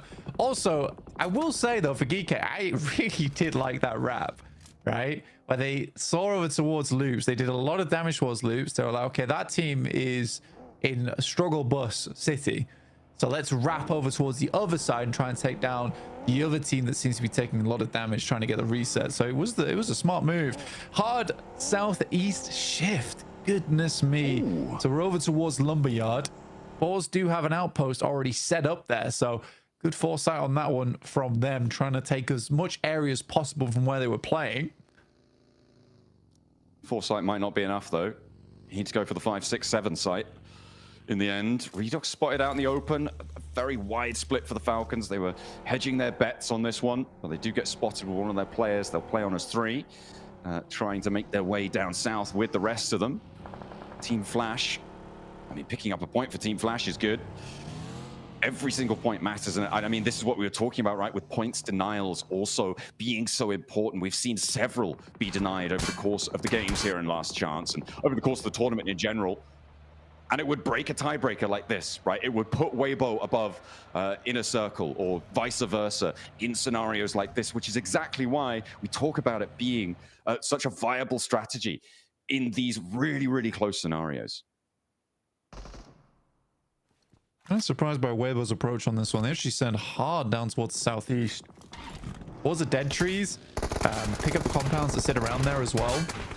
Bit of a gamble from Weibo trying to get further into this match. Now Valo gets spun out. We'll have to reverse that bad boy across the grass. Arcred may just chase him down. That's Falcons down towards, I think that's 3 players. I think one player is very low, or it is just down to... Yeah, just down to 3 players now. So they lost Redox. Yeah, on that rotate down from the south side after playing that large split. Arcred not wanted to stretch out too far, and I think that's probably sensible given the circle right now. Teams will crunch in around them, and if they get embroiled in a fight for too long, it will get third parties. Yeah, you want to hold on to the prison spot, especially on the high ground as well. It's a very nice position from Arcred. Maybe they could have got something done there. Like I said, quick flex out, but I think the high percentage play is just to stay there. For the Boars, who are currently at 47 points, they do have a real chance to get up towards the middle of the pack and potentially hunt down some of our top teams. With Alter Ego already out, it gives slightly more time, right? We add a little bit more to that stopwatch for some of our squads trying to move through towards the top side of the lobby. Ray is just spinning out of control. Hitting with the Beyblade. Trying to make it work. Geeky on this northwest side. Of course, losing one of their players earlier on to Papara Supermassive. They are still on this north side. Next circle. We're going up towards the prison. Oh, a big feature of the circle. That prison ridgeline that Arcred hold is a break point for teams moving up towards the north. For Alliance, for Wolves, for Inner Circle, Gen G, Weibo as well. It's going to filter teams left and right of it. And I would not be surprised to see a couple of teams trying to put themselves in shackles and send on in there. Well, that's a last-ditch scenario, right? If you are a solo or a duo, maybe you play prison, but it does become sort of unplayable area. You don't want to end up in there unless you're in zone 7, 8, and it is on top of prison directly. For Weibo, very quick approach back over towards Lipovka, scouting out that area, trying to control the ridge on the western side. I think they understand that they can't get the majority of the area there. So they're just going to sit this one out, it seems, over on the coast. The Geeky sending in here early is interesting, in my opinion. Big dogs in the prison yard. I think they're more prisoners, honestly. just prisoners. Oh yeah, big dog in the prison yard. Little minuscule terrier on the outside right now.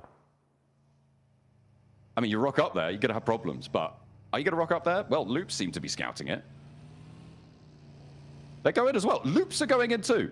Loops are going in with Geeky. They're going for the lock-in. And Loops in a really important position, although to be fair, Loops are 2, so that's kind of more excusable. Yeah, like I said, as a duo, it makes sense. For Geeky as a 3, I just don't really get it. Yeah, I think Geeky is just maybe unconfident in their capability to fight out for position around here, and they just want to survive. Which is fair enough. There's a lot of riding on this game. But for Geeky with 38 points, feels unlikely. Maybe they're just wanting to get, 10 points on this match, just keep pumping those numbers. But again, that is hoping that teams towards the top aren't doing well, which right now they wouldn't be wrong.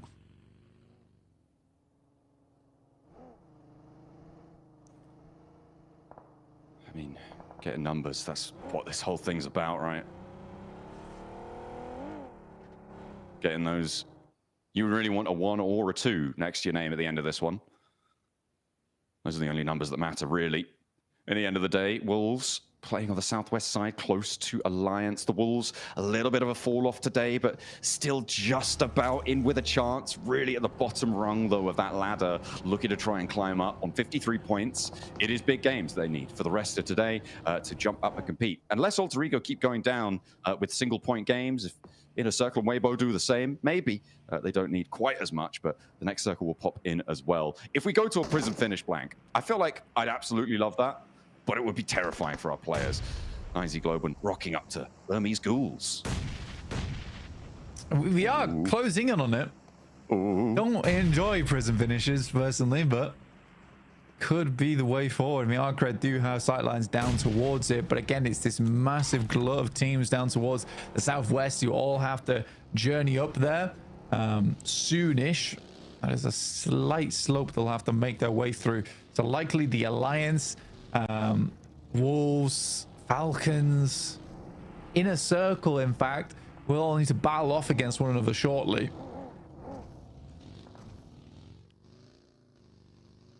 It's going to be a real sparsity, I think, of positions. The south side, that melee that we're looking forward to. Burmese Ghouls on the north side. I mean, they're in their compounds. They've got all 4 of their players alive. They can bide their time for a little bit longer. Not so for Alliance. They are one of those teams on the south edge with Falcons, with Inner Circle, all stacked up around the lumberyard, and everybody looking to try and chop their way out.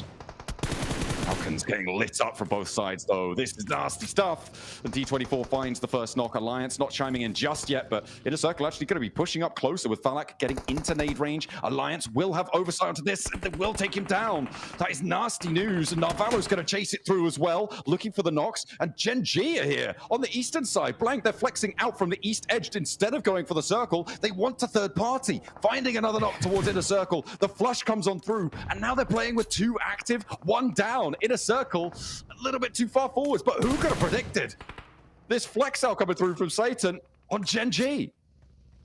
So what we've discovered here is that Gen G hates Inner Circle for some reason. Not entirely sure why, but they keep running into them, causing a lot of problems right now for Inner Circle, down to just IQ, leader of the squad, trying to figure out how to make this work, how to get some more points in the game. And suddenly Weibo is in a far better spot than anyone else, similarly with the Flash. Yeah, I think for Team Flash on this western side, and you're right, yeah, Weibo and Team Flash definitely now in with a massive opportunity to jump up on these standings with a decent game. It doesn't even need to be massive for getting on up there. But I think the bigger news is maybe for the teams a little bit lower down, right? For teams like Burmese Ghouls, teams like Influence Rage, Wolves. This is an opportunity to put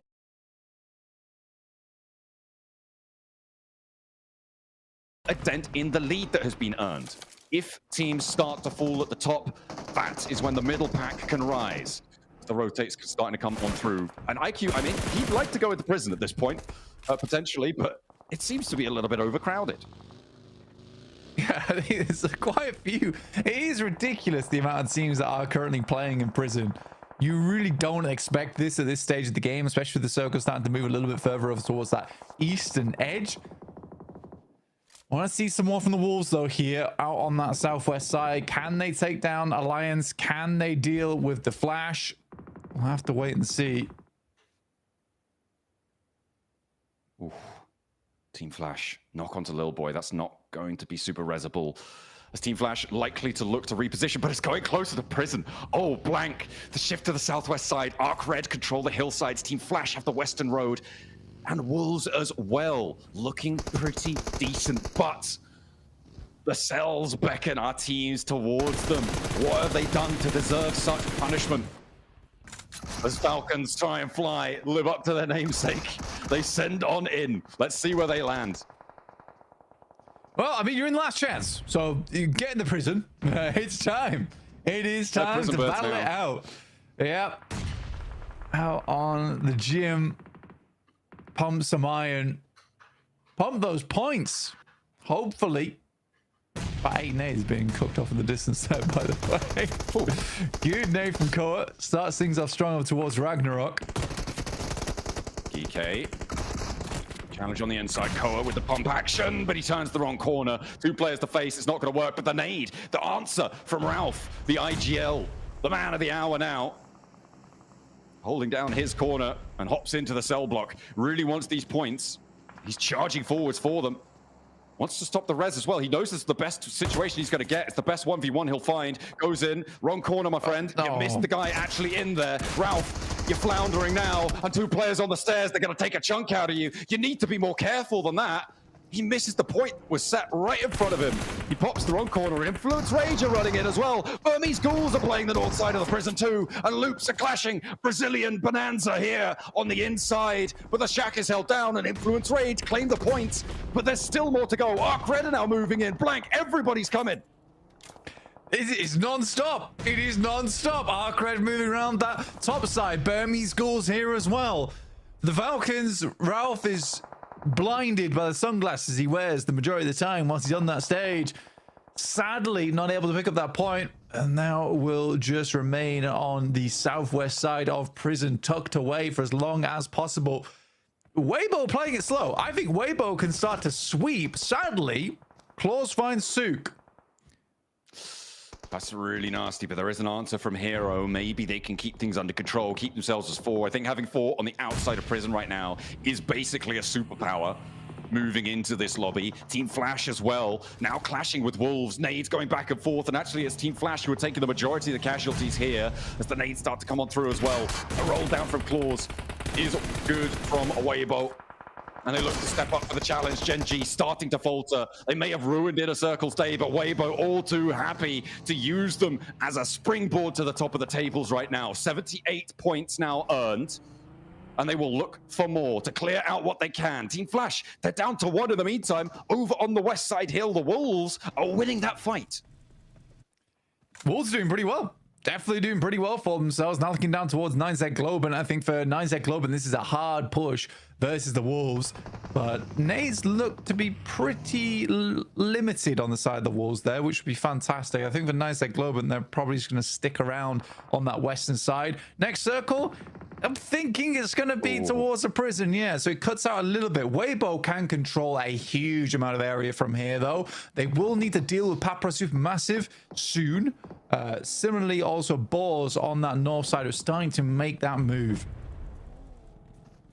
Moving on in, slamming straight past, looking for Burmese Ghouls who are moving up on the high ground here. Cause tries to get ahead of it. DBS in hand. Kevin with the challenge. Cause turns the wrong way though and gets clocked by 1. Second spray down there, and the off angles from 9ZG are just decimating the Burmese Ghouls approach. Yatka and Ichi immediately flushed away, and the backlines now the only thing that remain. Unknown wishes he had the necromancy powers on board right now, but Arc Red also third partying. That's what they love to do. We haven't really seen them take that opportunity, but it is getting a little bit nasty. They move down this eastern side. They've been on the prison ridge for so long, but with 2 players on the board, the hard boy, he's got a hell of a task, and he will not be up to it.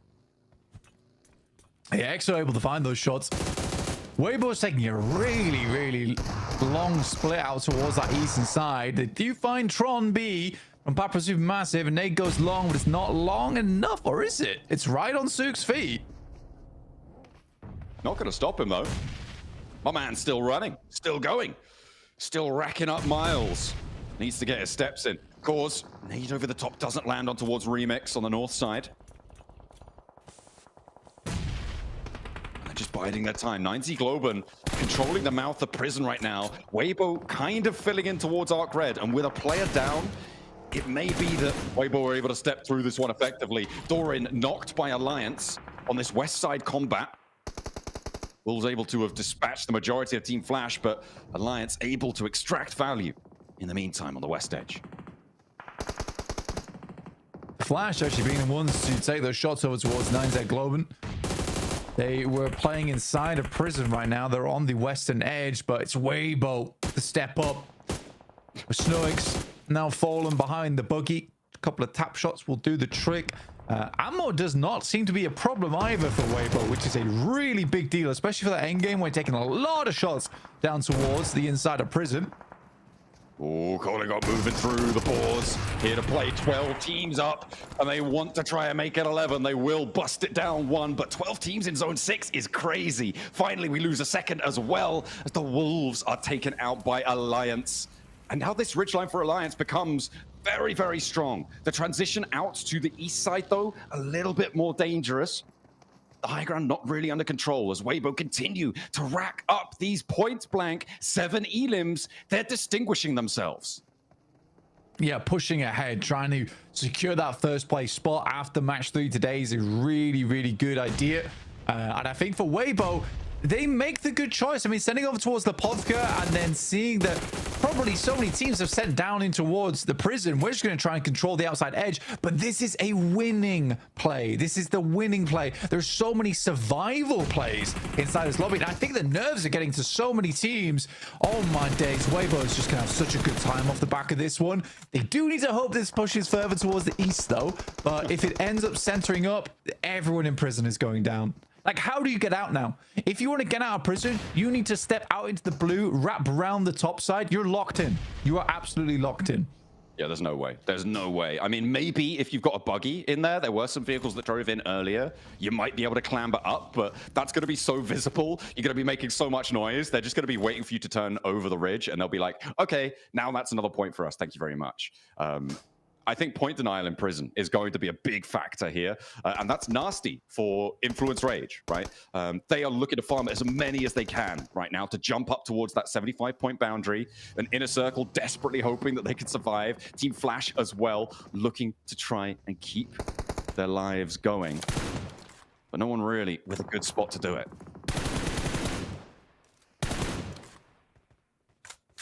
I think for Weibo, it's a good rotate down towards the south side, by the way.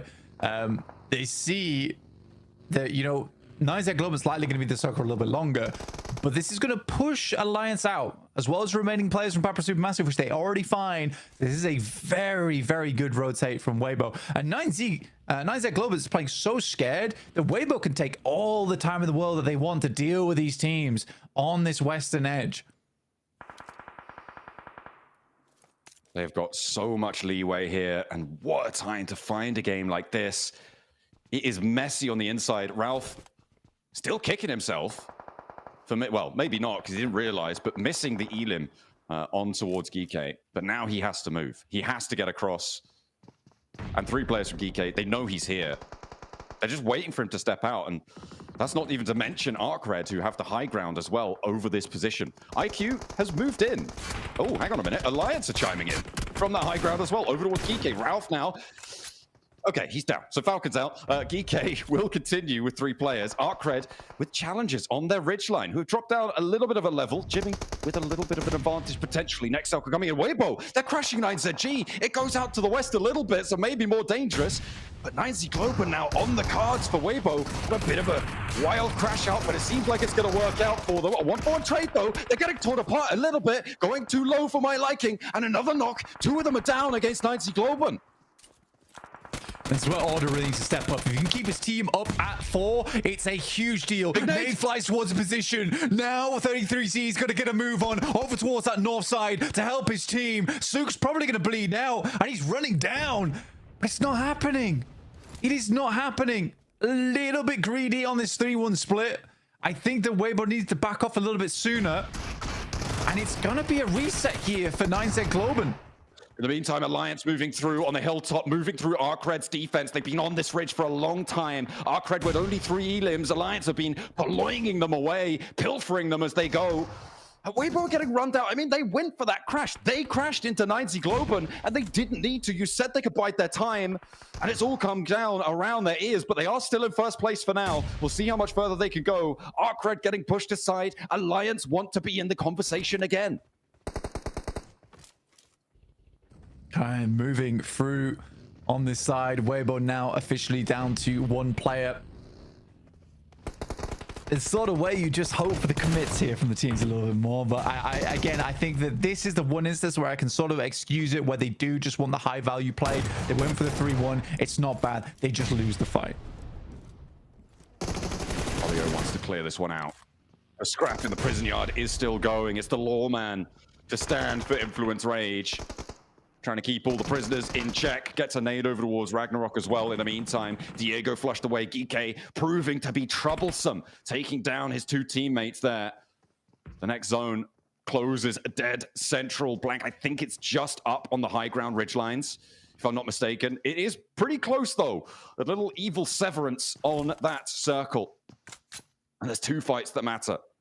The top and the bottom. Influence Rage getting far into this match is huge. And in a circle. Sneaky. IQ spotted. I think that's GK. Yeah, he's done for. No, hang on a minute. It's Alliance from the high ground. For 33Z, basically he needs a top 3. Be hard to do though, especially from his position. He's getting pushed in. And he's down now. So Weibo got out in 6, so not a whole lot of placement points found. So it doesn't shove them further up the tables than they quite like. Nice Globen though, 10 elims, but in 14. Alliance though, 10 elims in 9th on 51 points, getting the placement points already. It's going to put them within striking distance, but their move off of this hilltop is dangerous. It's dastardly. Law is swept aside in the prison, and Geeke going to try and hide underneath this one. There's a potential for it to actually close with the overhang. Alliance are getting pushed aside now. In 3rd place, they'll get a lot of points and they may be able to make a little bit of a bid for freedom. This was the last game that teams had a chance to make it up, and maybe Alliance have done enough. 9Z Globen wanting to find Geeke, but is it central for them? No, I don't think so. Geeke may be looking to deny the points, but for 9Z Globen, I mean, it is still too little too late, right? Right? Yeah, right? Maybe. I personally don't think 9Z Globen's getting another big game. Personally. SAFG should be going down next. Should be. I don't think they have 2 more nades to work with. They're trying to isolate the angle. I think it's tough though. Needs to step out in the blue spot. Taking damage. The burst on the Okay. top. They're going. He's going over the top. No way. Geeke. What are they doing? They had the center of the circle. Blank. 9Z Globen lemming themselves off the edge. And Geeke, I mean, they're all smiles. They sent it into the prison early. Blank, you hated the play. But it was a prison win coming out for Geeke. Why did they do that? This is the team that took down Weibo, by the way. Who do they think they are?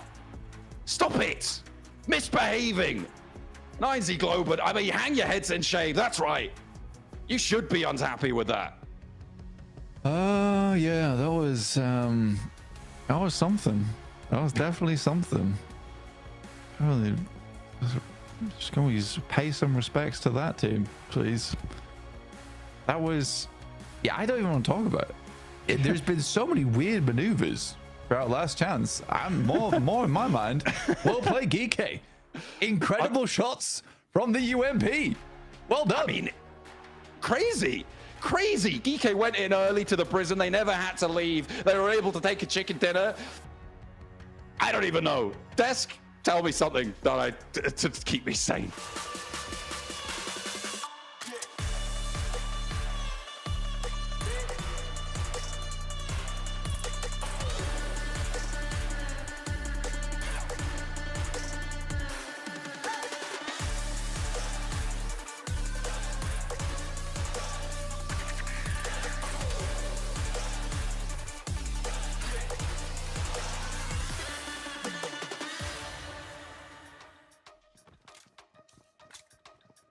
Huh?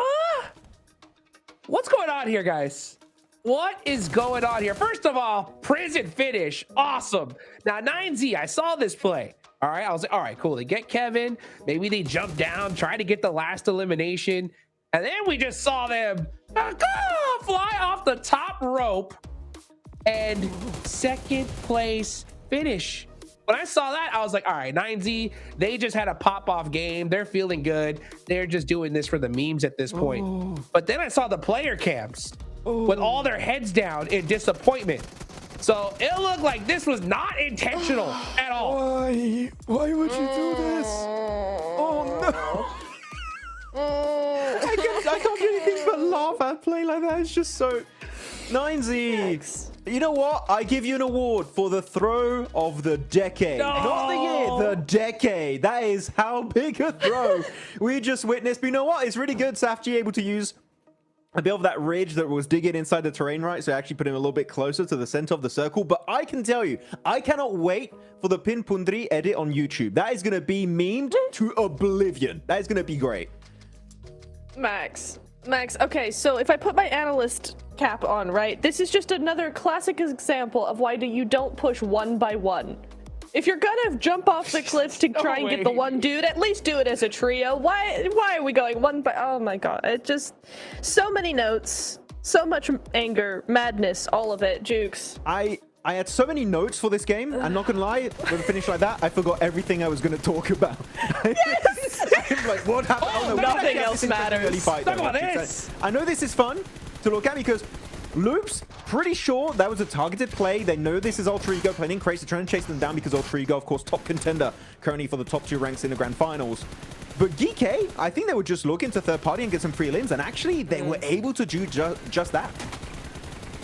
Yeah, I agree with you on that point, Max. I think GK were just looking for a cheeky third party that worked out for them, and that they were really respectful against Loops actually to just move into circle instead rather than trying to hold out fight, because the crates get so sticky. I mean, you could be there for half the game if you're not careful, Jake. So I don't mind that play from them. But for me, Alter Ego, maybe time to find a new drop spot for this last Erangel, because 2 out of 2 Erangels so far have been hot dropped on. It's about time, though. It's about time we see teams get targeted here, because why not? If you're really trying to make something happen, you gotta shut down the top squads. I don't necessarily fully agree on that GK, you know, we're being respectful of Loops. We'll talk about that later as we get to this end game, because Prison Circle here towards the end, Weibo looked in such control and then lose it out right there towards the finish, Max. They were in full control, Hotrix, exactly, until they said, how about we start playing splits and play bad? And they did do just that. It was very unfortunate. Oh, that nade, didn't even see it through the open roof in Prison itself. It's so fun to see a Prison finish. You don't see it very often, and the layout of this area is so different compared to anything else Erangel has to offer, so I really love it. But yeah, I mean, GG. I was going to say 90 Global, but no, they didn't win it. GK, that's how I still can't believe that happened here as you go over these rotations. And we're going to be able to see that, as always, Weibo, going Saverni, Northern rotation, and able to make it towards the late game. That's really interesting that they're in Saverni, actually, because we're going to see this massive rotation. They go all the way down to Milta Power in this next zone, right? They go all the way down here. You'll see them move now. They were right next to Inner Circle, I think it was, who also had a 2-2 split there. And then they go right up to Lipovka. Really quick rotation coming through from them. You see, gosh, 9Z have another big rotation. I mean, that just goes to show you how crazy this zone is, right? Because no one was expecting it to go here. So you've got teams going, okay, we got to pull something out of the bag here. We got to go right the way around. But Max, it's this final zone here. I really loved how WBG were playing this. Weibo had a fantastic... I love this split coming in from them, right? Just to hold off the teams on the south side. And then they got cocky. They went, hey, we're going to push 3 onto 9Z and lose and completely ruin the game. And that sounds like the best plan going forward. It's so odd because they go from the split you're talking about, the southern one, such a good split, a respectful split. They play it very well against those southern teams.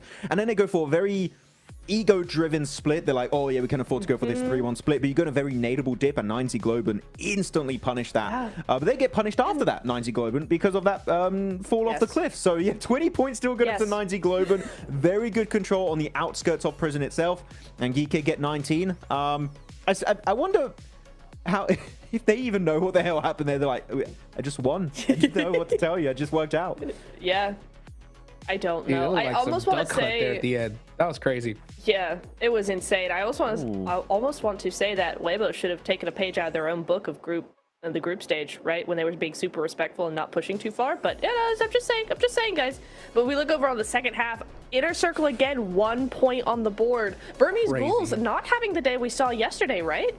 Yeah, true. I mean, I'm looking at Alter Ego too, getting 1 point. So Inner Circle, Alter Ego falling off. Burmese Ghouls, as you said, like also losing a little bit of momentum after that initial day in the last chance stage. So quite unfortunate. Saf G though. GG, our MVP, the last survivor of GK of the entire game, in fact. Oh, I really cannot wait for the meme. Sorry, I know we should be analyzing and stuff, but you just know so there's so much potential there, Hodging. So much.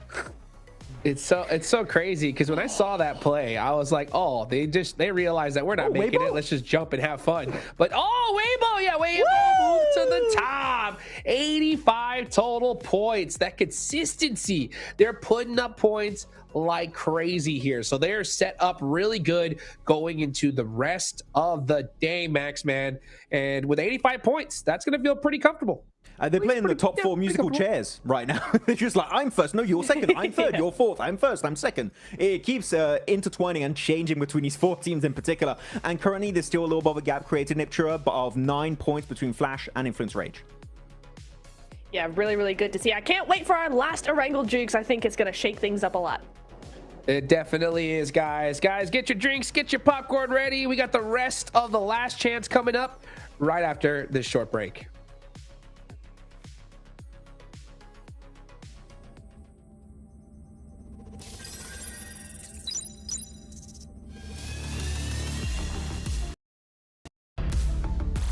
Guys break आ चुकी है तो आप देख सकते हैं break आ चुकी है तो पाकिस्तानी क्या करते हैं देखते हैं तो गाइस मेरे थोड़ा सा ये मसला है मैं माइक ऑफ करता हूँ मेरी पिछली लाइव स्ट्रीम रुक जाती है तो ये थोड़ा सा मसला आ रहा है तो मैं इसलिए जब इनकी ब्रेक आए तो मैं इसलिए बोल रहा हूँ तो दुआ करें गाइस कि मैच ने और एक और टीम उनके ऊपर है उनके दोनों पे 75 पॉइंट्स हैं तो दुआ कीजिए पाकिस्तान आगे चली जाए क्योंकि पाकिस्तान को जीतने के लिए करना ही पड़ेगा तो आप मैच को एंजॉय कीजिए और आप देख ही सकते हैं यहाँ पे चल रहा है मशीन वगैरह चली है नेटफ्लिक्स का मोबाइल दिखा रहे हैं जो हमने लेना ही नहीं है तो ये देख सकते हैं साइड पर आपको 400 और होगा तो ये अल्टरनेट की वो जो है वो 75 पॉइंट पे और टीम इनर सर्कल भी 75 पॉइंट पे है तो पिछले वालों की रोटेशन बिल्कुल अच्छी नहीं थी रोटेशन थोड़ी सी अच्छी करते तो शायद ये मैच विन कर सकते थे तो रोटेशन इन्होंने बिल्कुल गलत किया है जैसे पहले जो रंगल का मैच मिला उसमें भी और ऐसे रंगल मैच में भी उनको रोटेशन की समझ नहीं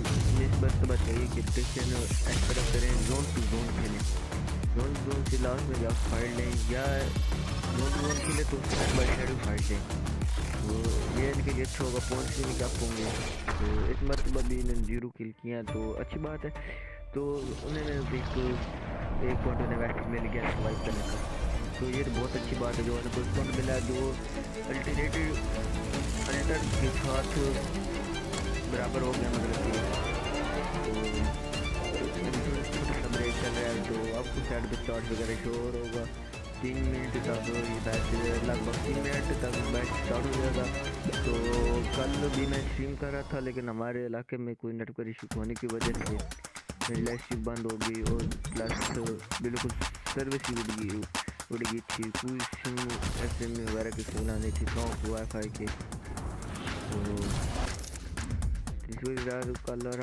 आधे में स्ट्रीम आ गया तो फिर हमारे पास 10 बजे आया तो इंशाल्लाह मैं भी मैं भी खुद खेलता हूँ तो इंशाल्लाह मैं भी जब भी स्ट्रीम करूँगा यूट्यूब पे पबजी मोबाइल की तो हमारे पास सब टीमें भी बनना है प्रॉपर हमारी टीम एक बंदा कम है जैसे वो आ जाएगा तो हम कर लेंगे वैसे टीम बंदे पूरा है लेकिन अगर किसी को टाइम मिल रहा है तो नहीं मिलता तो फिर हमारे साथ खेलते हैं ना वो 10 बजे मिल जाएगा रात को तो 3 बंदे हमारे साथ हैं तो समझना उसने सुबह कहाँ पे जाना होता है तो फिर वो सीधी रात पास करनी सुबह में फर्स्ट टाइम जाना होता है 7-8 बजे तो ये बात नहीं है जैसे टाइम बहुत कम है तो हम 3 बजे 10 बजे हम शुरू करते हैं रात को 12-1 बजे तक खेलते रहते हैं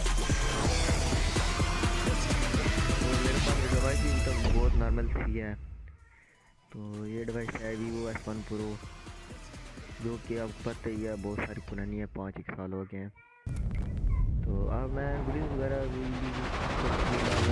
तो मैं थोड़ा सा मसरूफ़ होता हूँ तो इंशाल्लाह मैं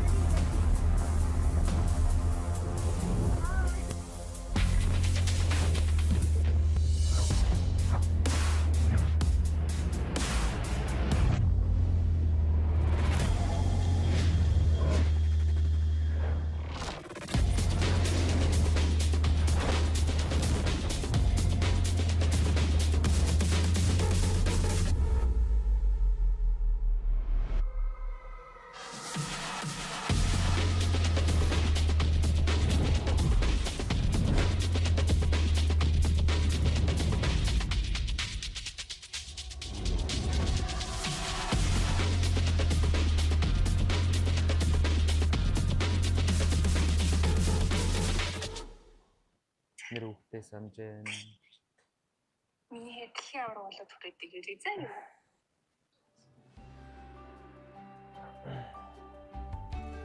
Байна. Байна. За юу байна нэ? Тэндөө зэсэгэлээ. За Юу юм? лигээс финал хайрхийг авсан. Тийм үү. Хэс Монтэй. Авраг авч ирлээ авлаа. Хэс Монтэй. Баярлалаа. Баярлалаа. Я 3 удаа яг ногоон бүрэлдэхүүн авсан. Тэгш. Дараагийн тэмцээний хизээ хэрэг. Финал нь 12-ноос 14-ний хооронд. Нэр үгтэй Самжээ. Миний дэлхийн авраг болоод хүрээдэг ирээ заа. Энд авч чинь. Ихтэй шүү заа. За хайртай шүү. Амтэл. За. Баяртай.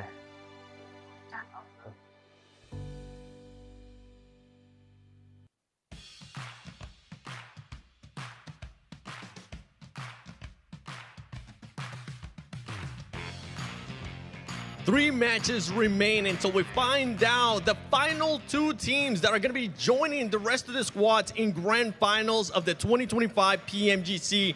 I'm joined by Diego from Inference Ridge. Your squad, with just 3 matches remaining, you're only 14 points away from top 2. Going into the next 3 matches, what can this team do to just make sure you do enough to get in the top 2? Então, indo para essas últimas 3 partidas, vocês estão ali com 14 pontos de diferença para o segundo lugar. E o que vocês vão adotar para essas últimas partidas? Questão de estratégia? Acho que não tem muito que mudar de estratégia, só ajeitar nossa teamfight, porque pecamos em 2 quedas sobre teamfight. Porém, é continuar fazendo nosso jogo com uma boa mentalidade e é isso. Foco em passar para a grande final. We're gonna maintain the same strategy, but we're gonna try to get more team fights. Be better in the team fights. I think that's what sliding us down a little bit is the team fights, but we're gonna be strong for the next 3 games. Eliminations and I guess timing is the major factor for it, and something to keep out that I want to let the audience know has to do those teams that got absolutely nothing to lose. You already got J&G gatekeeping teams on the bridge in Erangel. And the squad from Falcons was telling me we might see the biggest comeback ever because that team is playing like they got nothing to lose. Let's see what they can do in the final 3 matches.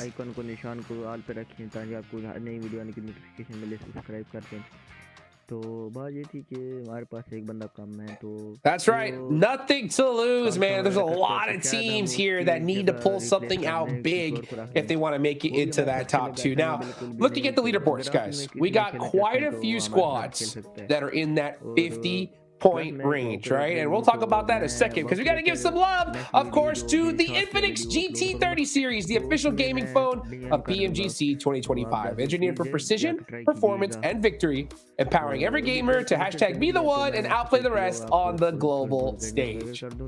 So big thank you to Infinix. We got the last 3 games to go, last Erangel, Max. So actually, I got a question for both of y'all, right? I would like both of you guys to pick a 50-point team. All right. Which team do you feel has the potential to make that push back towards the top 2, right? And what do they need to do in order to get there? Max, I'll start with you. Well, I'm going to go Wolves Esports. I think that Wolves Esports have been looking really good in the past. Not the best day for them, unfortunately. The main issue we saw on Erangel is not going for these big game-winning positions, just trying to survive, and unfortunately kind of shuts down their later stage potential to rotate. And in this case, 90 kind of did what I was hoping Wolves would do that previous game, which is just leave that Western Cliff because he was going east of prison, and unfortunately they don't do that and they get caught in the midst of that rotation. So I think Wolves can make it if they do that one adaptation in their next 3 matches of the day. Oh, that's interesting. I think they need to up that aggression. I don't know. I see them getting positions and they're just not hitting those fights. What do you think, Niptera? No, I kind of agree with both of you. I really like the macro that we're seeing. I like that we're seeing them further into the game as well. We're seeing them more often in the late game, but I do agree. The aggression just isn't there for me, particularly in this game, right? We were talking about they just made a full send play to the shack, and that's not very aggressive. It's kind of desperate. I'd like to see more of that thought process being put into those micro movements, into the aggression.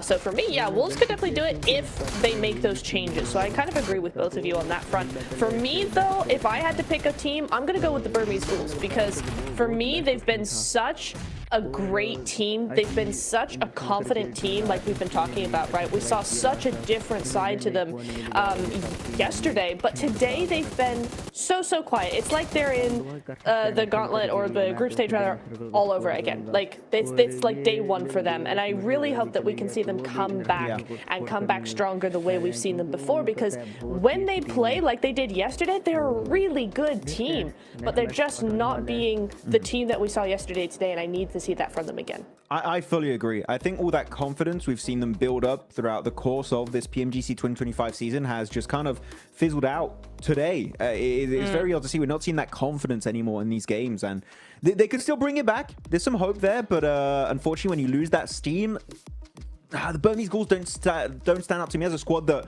on a dime they can instantly get back in the zone and get back in the mood. So I feel like they lost the steam here, Hodrix, and I don't think they're going to get it back. I know it's a bit brutal, but I just don't see it happening currently with what we've seen on a bigger scale of this squad.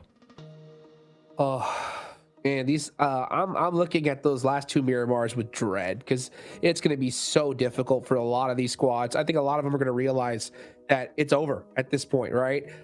With all these 50-point teams, they need to win this Erangel. And honestly, they don't need that. They also need to find a way to stop Weibo from getting any more points. We saw some targeting in the last match with Loops. Do you think we're going to see it again here, Max? Well, I think we could. I think Loops are hungry to initiate that ascent in the top 2, and they're going to try and secure that position. Maybe this game, depending on how things go, they could definitely make it happen. They're currently in 6th position, 57 points. One banger chicken dinner, Hodrix, and maybe we can see another America's team here make a push towards that top position. Well, we heard Seven say the Falcons were looking to make a historic run. They're going to have to stop one of the top teams as well. Let's see what happens. Will these teams take fate into their own hands? Final Erangel of the day. Max, let's see what happens here.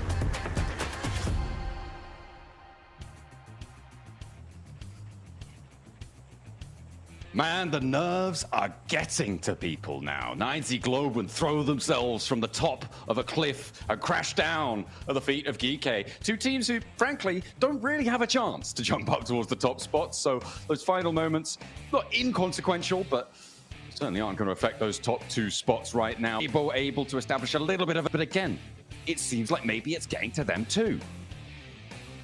It's only a small amount of a lead. I think that the 3-1 split was not bad. I think I would have preferred the 4-man push there. But again, they were trying to account for so many scenarios where potentially Alliance pushes out. I think if they knew it was Alliance, they probably would have gone for the 4-man push, because they would have realized Alliance is unlikely to push that. I think Alliance is a bit more of a passive team. But again, it's what you do now that really counts. But I think for Weibo, it was okay. It was okay. It was just they got outplayed. Realistically, they did just get outplayed on that northern edge by 9Z. It looked close. It did look close. In the meantime, nice playing path from the west to the east on Lipovka. We're going to have a stage report soon from Seven, catching up with some of our players, or just going over how the day's gone and what he's been observing.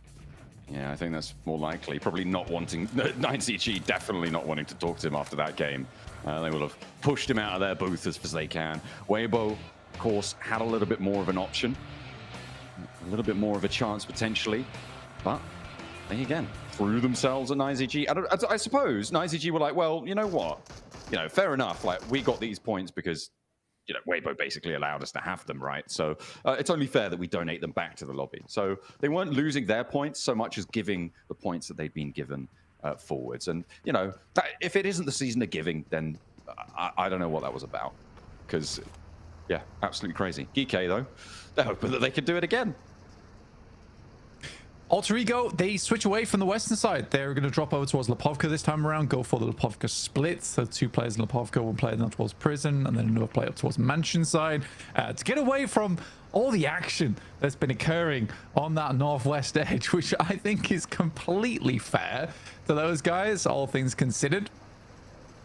EK in their hovercraft, moving over towards Sosnovka to start in Novorapnoye nice and early. Also grabbing a hovercraft, very useful for them, at least in this early game. If they can get it towards the late game, even better. at the moment. A tiebreaker for Alter Ego on that bubble. Second place, but only just by the skin of their teeth. A lot of teams left to go. We're heading over to the stage. Seven has the report. He's got the lowdown. He's got the goods. Let's see what he's found out. Welcome to a quick report with the 7WG. I heard that Des wondering what happened between Alter Ego and Loops. Wondering if Alter Ego was maybe hot dropping them or if Loops was hot dropping them. It turned out to be just something with the rotations that they were doing. Those teams are going to be looking to make sure they don't end up with the same rotation once again.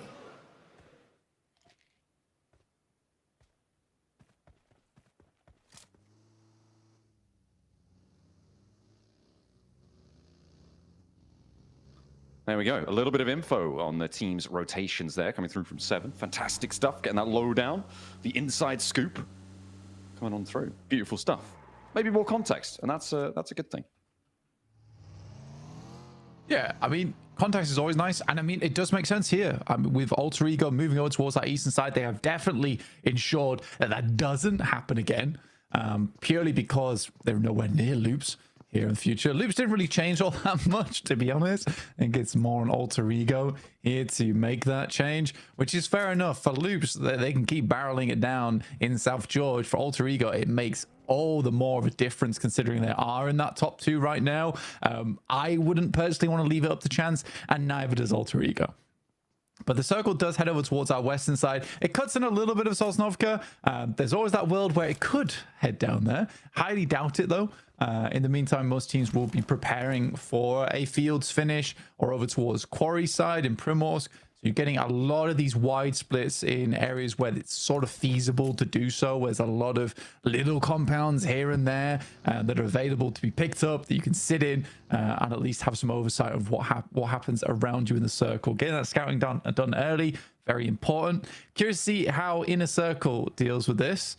Because GK are on their eastern side now. They are not alone in Sosnovka. See how quickly GK does want to leave if they want to gatekeep on that side. Inner Circle, honestly, I am curious. I don't know what they're going to go for. It's always a gamble. It's always a risk. They're on 54 points now, blank. And I said maybe it wasn't super consequential, but actually, you know, maybe they could do it, you know? Maybe GK can make it in. It's very unlikely. There's been a lot of teams really pushing for points. I think that you're right that GK could do it, but to think that if you asked any one of us here on the broadcast if we think GK is going to be in top two, I think we'd say no. Regardless, they're giving it a good shot, giving it a good go. Arcred finding shots over towards Gen G, who are down the southwest side, helping out, honestly, Inner Circle, who probably could make that rotate now that they've lost 3 players. But that would require Inner Circle to... There's a lot of mind games here, because now Inner Circle will have to be very brazen and make the Western Bridge crossing again. But this time it is easier, but they don't know that. I mean, that is true. Potentially a little bit more, a little bit softer. Looking at the record so far today, the first 2 matches, right? It feels like more than 2 matches, to be honest. I feel like I've aged about 5 years after watching those last 2 matches. But GK, they're feeling pretty youthful right now because they got 3rd place and 12 elims, followed by obviously the chicken dinner that we saw, and they got 9 elims for it. This is a massive, massive climb for them, right? The question is rate and consistency here. And GK haven't really shown that before, and we're hoping they'll be able to do so here. And speaking of consistency, Alter Ego looking to try and stay consistent up in the top spots, because right now they're right next door to Team Flash. They want to do their best to keep them at bay. So we see Gen G losing players there as they go on the replays. I think that we also have to consider that we've had some pretty weirdo circles today. Yeah. True. Where it's not always super determined where and who's going to come out on top there. Does require you to have some very high skill. I think a lot of our strong teams have made it towards those end circles regardless, because they have good rotates. They're able to fight out for position as well. Alter Ego very close to the flash now. Rosemary steps out. That should be a knock, and it is. Ooh, very quick on the flash as well. Looking for that shutdown immediately. Doesn't quite get it, but the bleed out ticks down. And that will do the job, do the That's not task. Rosemary. Papra Supermassive across the way. The spray is good. Either way, it goes to the alter ego tally. And they are now distinctly in second place. It's not a tiebreaker anymore, Blank, by 1 point against Inner Circle, who have yet to leave the military island. Yeah, sorry, I was taken aback. It was like showing Rosemary. It was just a completely different dude on our screen. I was like, I don't think that's what Rosemary looks like. But yeah, we are getting our second circle on board now, which does head over towards Pochinki. Falcons, do your best, do your worst. They're already 2-2 split. Look at that big split right now, a kilometer between them. And they're going to want to regroup onto these hills or at least figure something out, because that is a nasty rotate needed for them. They flexed out, tried to hedge their bets again. Geeke, they're leaving. They're on the hovercraft fleet, and they've actually got quite a few going on. I think there was at least 2, probably 3, moving across. And Geeke can transition as a little bit of a bulldozer into the south side of the circle, potentially, maybe coming into conflict with the Boars. Falcons have the roll-up sent their way, and Alter Ego here to play. Papra Supermassive as well are stepping to. Redox burns the door frame. Krypton doesn't connect, will finally land the spray down. It felt like one of those shots should have done it, but Krypton gets knocked to the burn, and he's not down just yet. Alva, now the last to stand, all of a sudden, it's the Burmese Ghouls to play too. 3 down here. They get 1. Opens the door, crawls inside. I'll talk about it later, but I think for Alter Ego, they do need a big old reset on this one. Redox is out. Should be able to get the rest of the reses through fairly safely. That is a lot of teams in Pochinki. That's a lot of teams that all decided right now is the time to be in Pochinki. For the Falcons, oh man, I wish they'd regrouped earlier. And also, I think the Falcons too, they do this annoying thing on a Pochinki finish like this, or like at least a initial Pochinki zone. They'll play on like the western edge of Pochinki rather than just playing inside of it. Yeah. Oh well. Might not even have that opportunity this time, kind of on the lock-in right now. They have managed to put 3 players on that western edge, but the center area a little bit more dangerous. You don't quite have the info with Redox going down. You assume it's going to be a little bit packed in there. Kamikaze for Papra Supermassive. They crashed in similar time to Alter Ego. Didn't want a third party on that north side. Might have been a real soft target for them, but with the Burmese Ghouls there as well chiming in, maybe too dangerous for Papra Supermassive's liking. They will play this east border of Pochinki instead, playing in the Storm Drain and seeing what they can find. That wasn't a knock there. That's Kamikaze going down though to Glory. Nearly getting across. Will be there, and there's the rescue, the pickup. Tron B able to find Glory 22 as well. So that will slow Arc Red from going on in. The res on Kamikaze needs to come in now. Tron B, good shots from him to recover that for Papra Supermassive. It's a lot of teams in Pochinki. It's kind of weird the way the circles are panning out here in Last Chance. It was like, we're going for the big play. We don't want to play edge. We want center. We want big point. Please. Oh yeah, give them big points, see what they can do. Geeke, they're going back and forth with Boars right now, but the Boars are still as 4. That bleed out though, it's looking pretty deadly. The circle does keep Pochinki in, Blank, but the West Hills may be a little bit more favorable. I'm looking at Inner Circle right now, and they are in a circle for sure. And they may just be quitting for this match. If they could get a big game from this position, I'd be interested to see what Alter Ego are going to do in response. Yeah, I think that Weibo is actually one of the few teams that's actually sticking to their guns here coming into the final day, which I like, right? You know, it didn't quite work out on that last game, so we got quite a few points off the back of it and are in first place. But yeah, I think they're the one team that, one of the couple teams that are just like, you know what, we're going to play our game. We're going to play edge. We're going to take these micro splits now and again, and then just go for our rotations, go for sweeps. Whereas there's a lot of teams that have all, like I said, just decided we want center. We want a huge game. And that is really hurting them. I think that Weibo and Alter Ego and Inner Circle are afforded that chance to play your own game, though, because you are so far towards the top side of the lobby, John. You don't have to make up as many points as these other squads in the next 3 matches. Ooh, and Geeke getting cut down to size by the Boars. But I mean, it's not going easy for them, and Nerzed is still there. Ragnarok as well, and now Snoik's actually the last up. Okay, a turnaround for Geeky. They still want it. They are on 2 players alive, Blank, but they've got 4 elims. They're in 6th place now. Team Flash circling around, but they only have 3 as well. Potato Hill, the focus of it, and I'm surprised the Flash have flexed back out this way, given that the circle is all the way out to the west.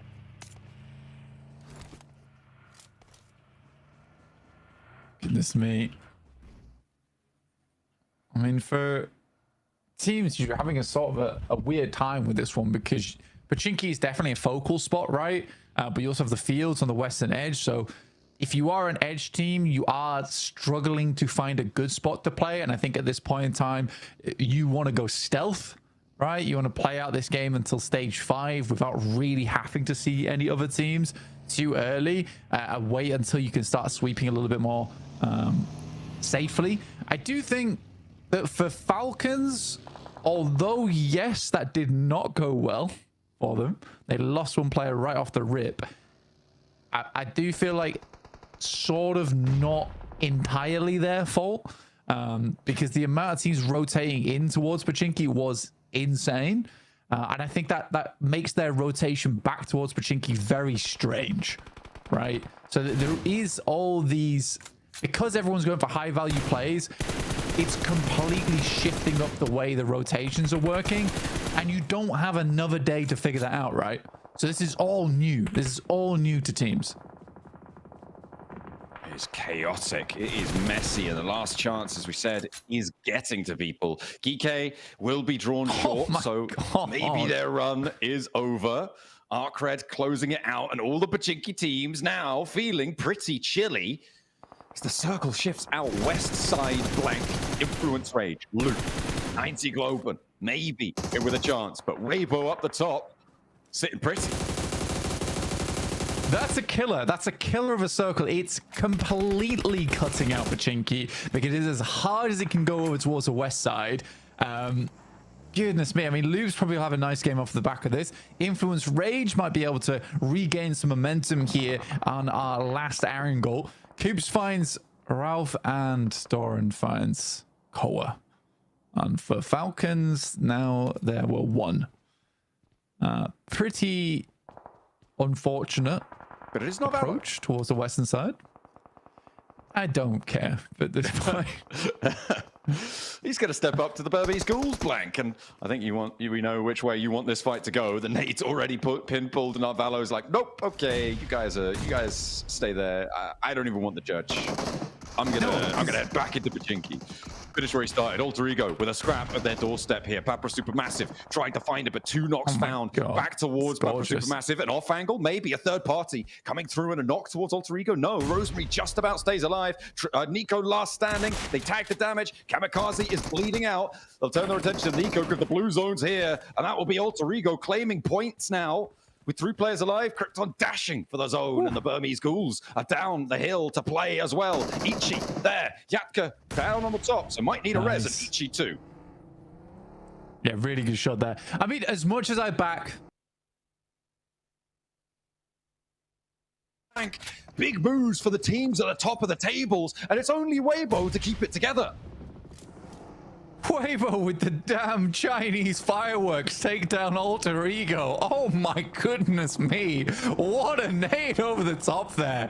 That was nutty.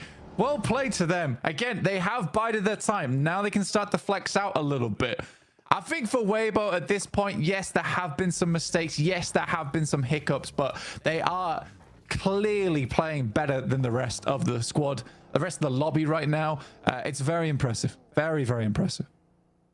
Just Rosemary remains after that barrage of the nades from Weibo, playing on still in Pochinki, and a wide wrap necessary towards Arcred. I mean, they've already taken down Inner Circle. We'll see what more they can do here. I don't think Rosemary is going to be long for this one. Maybe a point, maybe an extra one earned, but yes, it's pretty nasty. Out into the open we go, and Loops are cut in on their compound, and they're one of the teams that may be able to chase on in. They are quite far behind the bubble now, with 81 points being that second place. Hang on a minute, Rosemary. Double. Okay. nades coming on through. Gen G chiming in as well from the back. Third parties over towards Arcred's position. Hardboy very, very low. Ramsey's now challenging Rosemary on his own. This is a good cook on the nade. Finds it not quite long enough there. And he dodges the damage. Rosemary stepping in for the spray as the reses are coming through on the back line. Rosemary cannot hold his nerve against Ramsey's. And he will be able to shut it down. Alter Ego full. 81 points now, the target for Influence Rage. For Loops maybe on the outside. Arcred, though, they made a big change. I haven't really talked about all that much, but these last two games, I complained they weren't making enough plays. They are now. They absolutely are now. Up to 5th place with 9 elims on this game. I am super happy to see it happen. I think Easy for Bad Boy is one of the biggest up-and-coming players. He is incredibly talented. But for Arcred, it is a big change in pace, big change in performance. Very happy to see it for this team. I mean,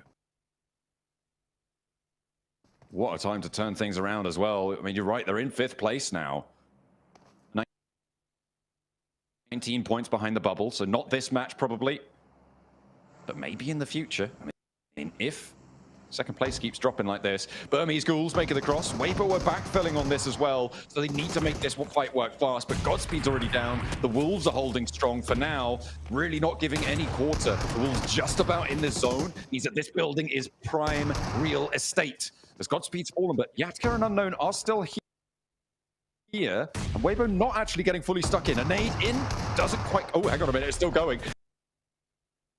Still one at Igor's feet, is he? No, it's not going to connect. He's around the corner, and now Sook starts to strike. Burmese Ghouls should be falling. They will go down and out. Weibo will get 3 points. Wolves pick up to their 4th elimination as well. And now they have to fend off against Weibo Gaming. For Wolves, a very clean fight there. No one really lost any HP. Burmese Ghouls were the only ones to fall. Sook's going to make a wrap out to the side. He's a little bit slow. Might just get to his team before he gets knocked, but doesn't even fall there, which is great news. A little bit of tag on there from the Wolves up to 4 elims, but it is Hero to go down, and it's Loops taking some massive shots at distance. You can see that just spraying through the smoke. That's very surprising. They've got Alliance as well right behind them, so Bina dedicated tailing of Weibo on the far hillside, but they're holding for now. They're all very low. Oh, and Coop steps forwards. He's doing so much. I don't even know where all those knocks came from, Blank. But either way, 88 points now. No chicken dinner. The top 2 have drawn to a close. Arcred, 11 eliminations on the southeast side. Influence Rage with nothing right now. That was not Coop's attack. It was all Rafina. Wait, what? That was crazy. He's just tapping through the smoke. He was knocking them left, right, and center. And he was just spraying across. That was incredibly on target. Like I said, it was like playing battleships there for Loops. And finally, they do sink Weibo. And because Weibo doesn't have a big game here, it's still all up for grabs. If they did get a strong game on this match with Alter Ego and Inner Circle out, that could have been them securing their position to the top 1. Very sad. Very, very sad for them. Nades over Loops. They might have sunk a Weibo ship, but the Alliance trying to roll on in. Oh, a team nade on the run out. I mean, it's a team molly. And another one. Oh, Alliance absolutely have this fight in hand right now. Loops looking like a different team. But the Wolves, the Wolves, they're moving on in. They're on the hunt. As a pack they go, Igor Coops first in, and now Batten and Doran raging on through. Luke's not going to be able to control it on the back lines. The nades are here though, and the bounce out is going to connect over on towards Doran. The Wolves sent straight into the wall.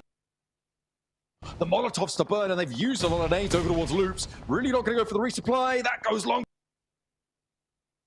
But it connects onto Batten. Doran is bleeding and Coops is low. Where's the last player for the Wolves? They send all the way over the circle. And they're getting sent dizzy. The Wolves got down to 2 players. The Fangs blunted on that push.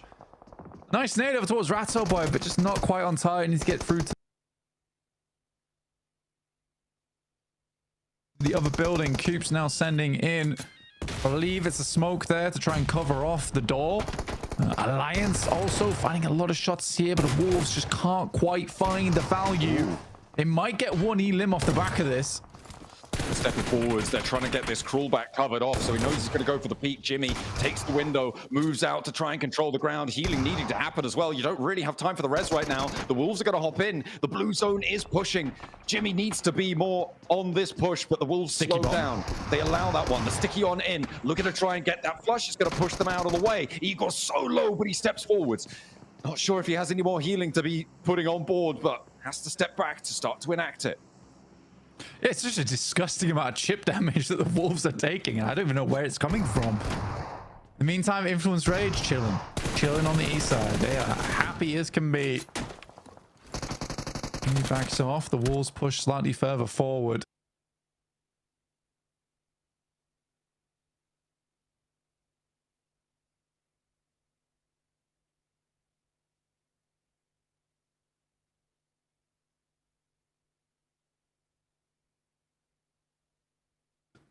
Nova sightline's quite on this yet, but you can hear the tags inside the building.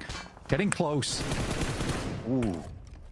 Ah, that's where they were coming from. Look at 9Z Globen's layout. They've got 4 players here, Blank.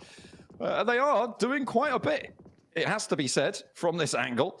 We'll see what more they can find as Arcred do go down. They have up on 65 points, though, Blank. That is a real jump up from their start of the day. And they too are within striking distance. They were definitely on the list of teams I was counting out, but they've really changed the story. 9Z Globen, let's see if they can make up for lost games in that last one. Hopefully putting it to the back of their mind and not thinking about it too much, because they do have a run out to go for. The question is, where do you go right now? Because Influence Rage, the only team that's more towards the center of the circle, and they got 4 players. Yeah, everyone's having a horrible time, just so you know. Next circle, if it goes center, everyone might just die in the next 2 minutes. And it does. That forces everyone out of position. This is such a disgusting final zone. Yeah, it doesn't favor anyone. For Influence Rage, they wish they went over towards the northeast side. A team in 6th place looking to chase would have been huge for them. For the Flash, this is all about placement points. Getting over towards the top 4 would be fantastic to place them further in contention for that top 2. But this is so closely fought, and it's been so closely fought for so long. Absolutely. On tenterhooks right now to see the conclusion, but Jimmy seems to have the lineup. Igor goes through Coop, about able to avoid the storm, but steps into another one. But he's got one of his own to dish back on out, and now Coop's looking for that bandage. Doesn't have a first aid to play with, and Jimmy already on the bunny hops, hopping his way over, and Coops can't keep his cool under pressure in that one. Influence Rage wanting to flex out a big round. Nice. An Alliance fall next. A third party to stop another competitor. And 9Z Globen are falling out in the meantime. Influence Rage, they're moving in, taking down Team Flash, starting to put the pressure onto everybody in the lobby. They've been quiet for a while, but they take the opportune moment to flex it out. Yeah, it's a fantastic push for Influence Rage. They even leave a backstop over towards the east side as that secondary angle. Really, really well done. I think Influence Rage absolutely deserve to win this game. In the midst of all this chaos, to even get lured towards the center of the circle. Oh, I love this from this team. This is some classic Brazilian gameplay. And now they're looking for the last. Quick is out for Gen G. They want to keep it going, but he's put to sleep quickly. It's Influence Rage looking to mount their ascent as well. Every single team that's won a game today, Blank, has done so at a crucial juncture. And now the Brazilians will join them too. Yeah, honestly, such a good game from Influence Rage there. I don't think you could ask for that endgame to be played any better, honestly. So well done. But now we're heading over towards Miramar. That was our final Erangel of the day. No more classic wins. But to be fair, a lot of those circles were really brutal, especially that last one. And I think for Influence Rage, they see the circle and they understand we need to make a play for gold right now. And like I said, everyone was going to go down the next 2 minutes. It was sooner than that. Well, let's head back over to the desk to break it down. Every Erangel is done. We're over to Miramar next. What have you guys got to say?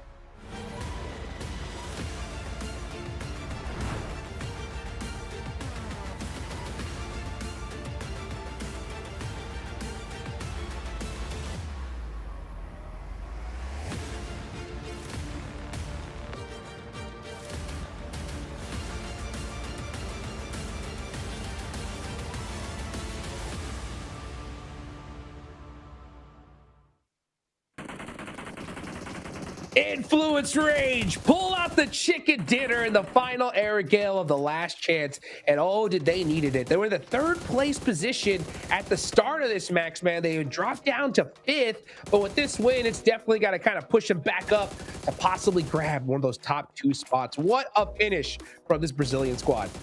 I mean, what a game. So controlling, so decisive, so snappy, especially going for the right fights at the right time, as Blank said at the end of that game.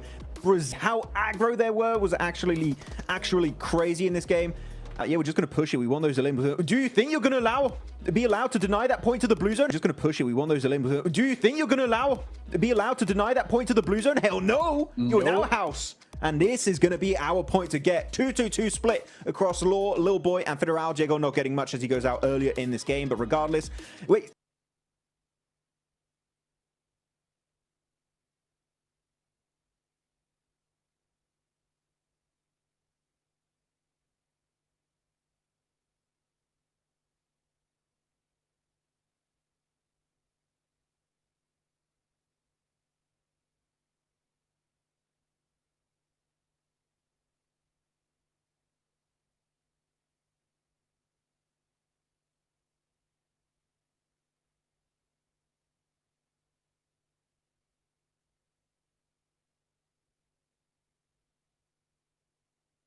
Zero down.